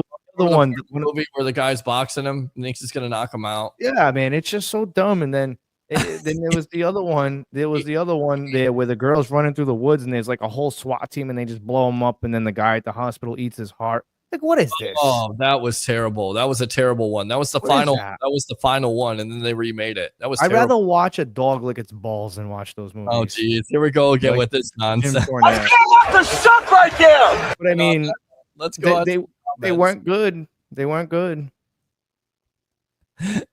I win so many bets against Buccaneer fans that when he came into the league, we were AFC West our first year. It's true. Yeah, a lot of people don't know that AFC West. The AFC West. Hell, Peter, that can happen to you, Moon Lake. Remember, Al Capone used to bring people down to feed his pigs in Moon Lake. Jesus. Yeah. Wow. Christopher Cole, Jason X was dumb. Yeah, it was. Yeah, it was. Did you watch Pumpkinhead? Not really. I didn't watch it. I don't know. I think I'm kind of over horror movies at this point. Like The Conjuring. You heard about The Conjuring, right? I didn't really. I watched one Purge, and like that could happen. That's scary. Yeah, that's scary. But that's why I have my LTC, man, and that's why I am a gun owner. I don't care. It's just got to protect your family. You don't know what's gonna happen. But what was the other one? That was pretty crazy. The Hills Have Eyes. That was pretty intense. I'm not gonna lie. Wouldn't want to be in a situation like that. But I just think the freakiest and the most worst situation you can be in is think about that. The Texas Chainsaw Massacre, you just breaking down on the side of the road, and then you have this inbred family that just, it's sick. Yeah. It's sick, dude. It's a really bad situation to be in. But then for some reason, it made me laugh when I was younger. But again, I don't see how a 300-pound guy like that chasing me with a chainsaw is going to outrun me. I don't think that's going to happen. Not going to happen.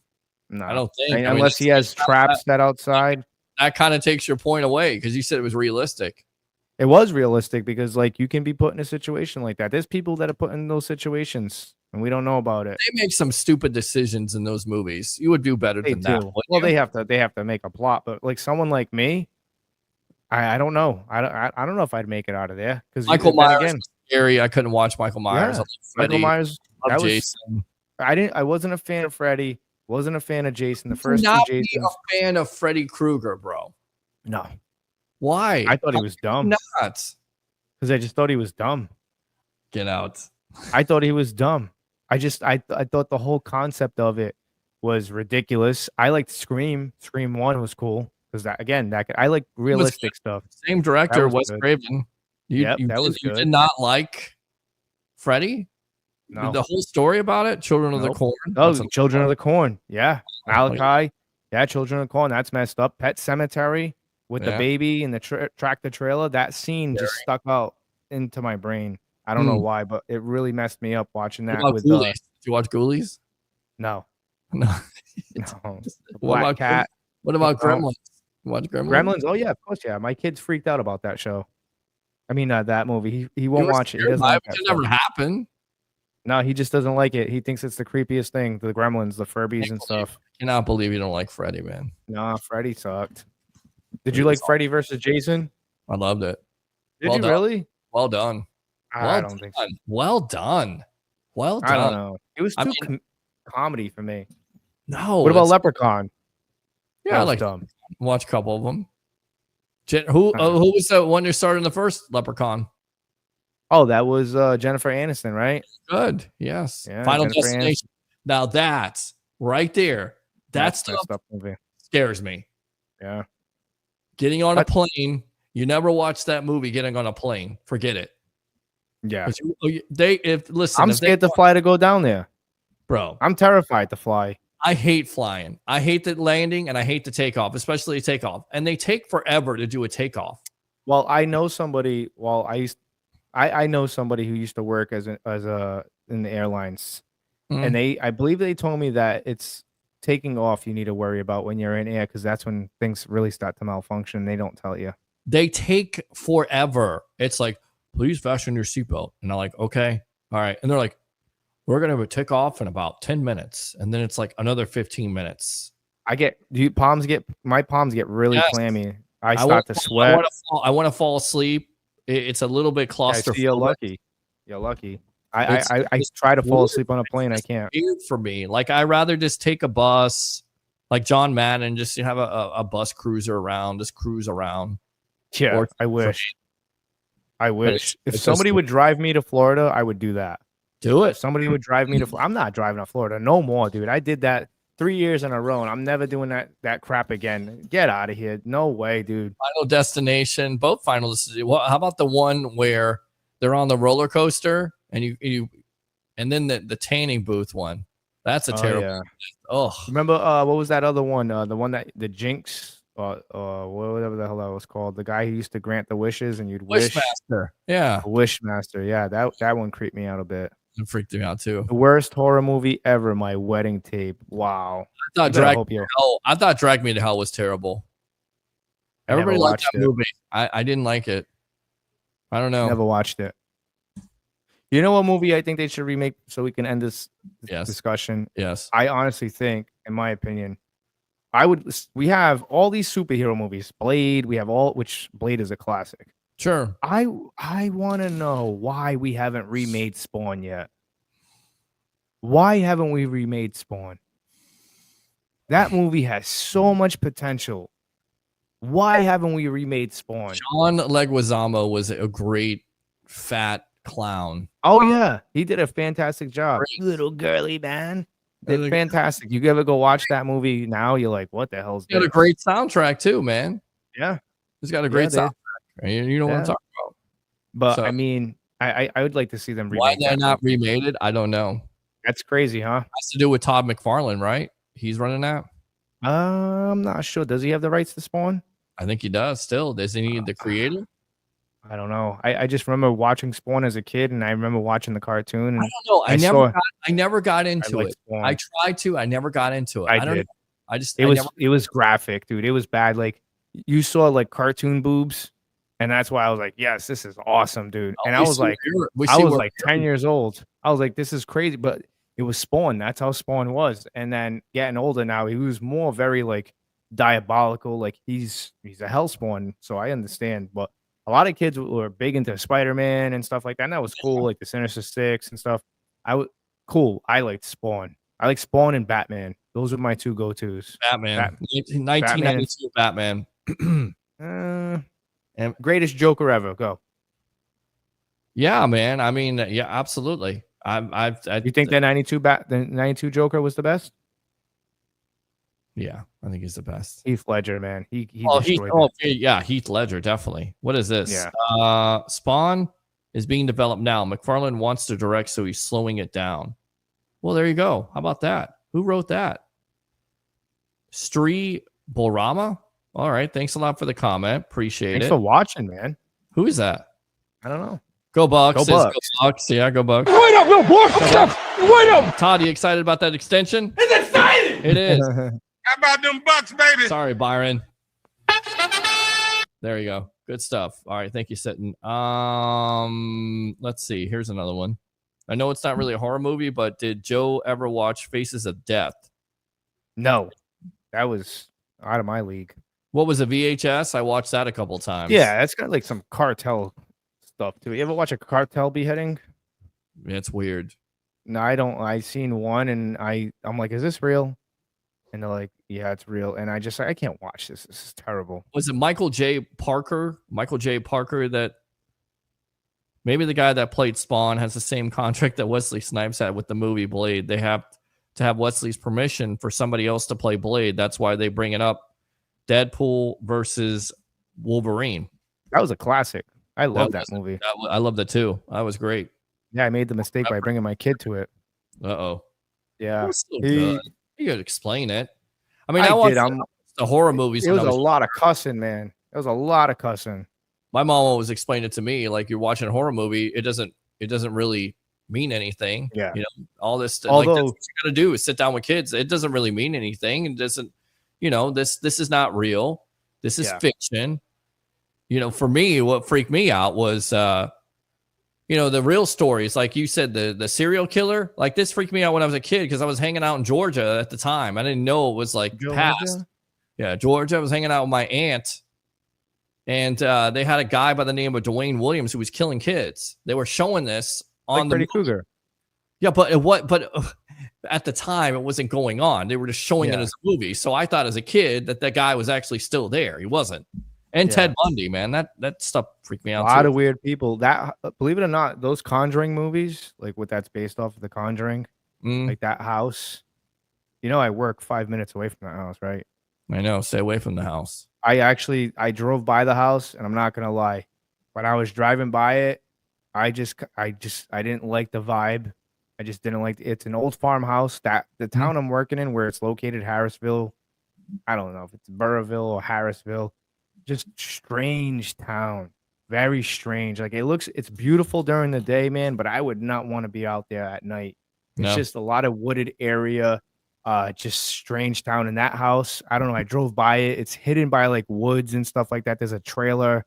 You can actually sleep there, but they make you sign a waiver form. They tell you whatever you enter there with, whatever you come out with, because there's been some people that have developed cancer. I don't know. Maybe they have a mold problem. Yeah, I'm good with that. I'm not gonna. But there are people that I like they make you sign. Oh, Flash. They make you sign a waiver form, and then the house right up the street from me, the old. I don't know if anybody's familiar with this Lizzie Borden, a real murderer. Did you guys ever study about her? You told me the story. Yeah, she killed her mom and dad with an axe, something 40 whacks. I don't know how the story goes, but she brutalized her mother and father. There's pictures if you want. Look it up. The Lizzie Borden murders. They kind of blur out. You can't even. The face, what she did to she got proven innocent. You think Wander Franco situation's crazy? Lizzie Borden got proven innocent in those murders. And then she lived her life with her sister in Fall River or whatever it was. Got all the money and stuff, but her father was unrecognizable. The wax right to the face. Oh yeah, that was evil intentions, and the mother was just hunched over. And you can go stay there, Lizzie Borden bed and breakfast. Interesting. Yeah, a lot of people leave though. They don't like the aura of the house.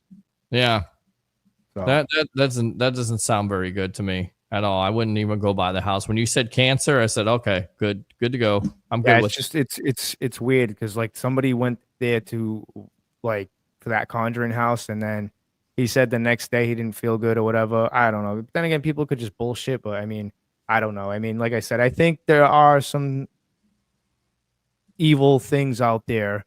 I don't know, but I just I don't like the feeling that I get driving by that house. Bad things happened over there. I think that's what it is. A lot of bad things happened. Even the Lizzie Borden house. When you drive by there, you're like, oh, this is what we're known for. That's pretty sad. Murdering. Yeah. All right. See it on Halloween. It's crazy. We talked all about this. Give me some final thoughts because I'm going to end the show off on that. Final thoughts. I need a bottle of water. I drank all my water, my lemon. I don't know. Aubrey, the wife is gone. My Coke is gone. So you can't drink that, man. That's bad for you, Peter. I'm telling you. I know. Water, the And lemon drink and lime water she gives me. She I don't know if you can see it in there, but this is what I have to drink now. So she's making me drink this all the time. It's delicious, but yeah, I need to get some water. I'm looking forward to Wednesday's show. Looking forward to the guests. Do we have somebody in particular? Yeah, I think we're just gonna go with our guys. We're gonna go with you. We're gonna go with Harry. We'll go with Leo. We'll see. We'll see. I am sorry to Alex and David tonight. I got a little bit passionate, but that's okay. Man, screw that guy. Yeah, bro. They'll be calling. Nah, bro, chill. Yeah, bro, chill. So, bro. They'll call back Wednesday. But like I said, no, I'm just looking forward to it on Wednesday. Wednesdays are usually very fun. There's a lot of cool guests. I always look forward to Wednesday, so make sure you guys tune in. What do we got coming up on Saturday? Saturday afternoon. Saturday afternoon. What is it? Right here. Tintwood. Oh, hold on. Tint World. Peter Webb will be live representing the Sports Web. The Sports Web. Peter Blake will be live. See, you're making me mess up. God damn you, Peter. All right. Tint World. Peter Blake will be live representing the Sports Web live from Tint World in Pinellas Park, 6790 US Highway 19 North at noontime, Saturday. Noontime, Pinellas Park, 6790. There you go. There you go. Got me stumbling and fumbling. You said, Peter, I'm going to have to go back and watch it because I got up and walked away because you're talking about baseball. So I have no clue what you said. Wow. Thank you, David.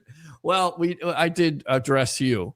So, but Alex, go ahead. You call back. Last Peter, call of the night. Yes. I love you, bro. You're funny. All right, Alex. On that note, man, I appreciate you as always. All right. Get out of here. All right, Alex. Get out of here. All right, man. Louie, appreciate it as always. We will see you on Wednesday night. All right, my friend? Wednesday, I am there. Peter, yes. Wrap it up. All right, we'll do here. Let me go back to the finals of the first screen here, if you will. Thanks a lot to all the guests. Of course, happy birthday to Harry the Greek. Thanks to Louie from the Frozen Pirate Podcast. We tried to get Leo on. Bad connection there. And then everybody else, all the callers, and of course, El Bushman of the Rays Rewind podcast. We'll be back on Wednesday night at 8 o'clock here on the Evolution of Sports Talk Television. Like and subscribe to the Sports Web on YouTube. Friend me on Facebook at Peter H. Blake. We'll keep it down tonight. Bring your passion. Bring your excitement. Just don't bring any nonsense. I'm your host, Peter Blake, your Rolex reporter. What time is it? It's my time. For fans out there of the Sports Web and the Tampa Bay sports fan, it's your time. We'll see you next time on the Evolution of Sports Talk Television. And as we always say here, go Bucs.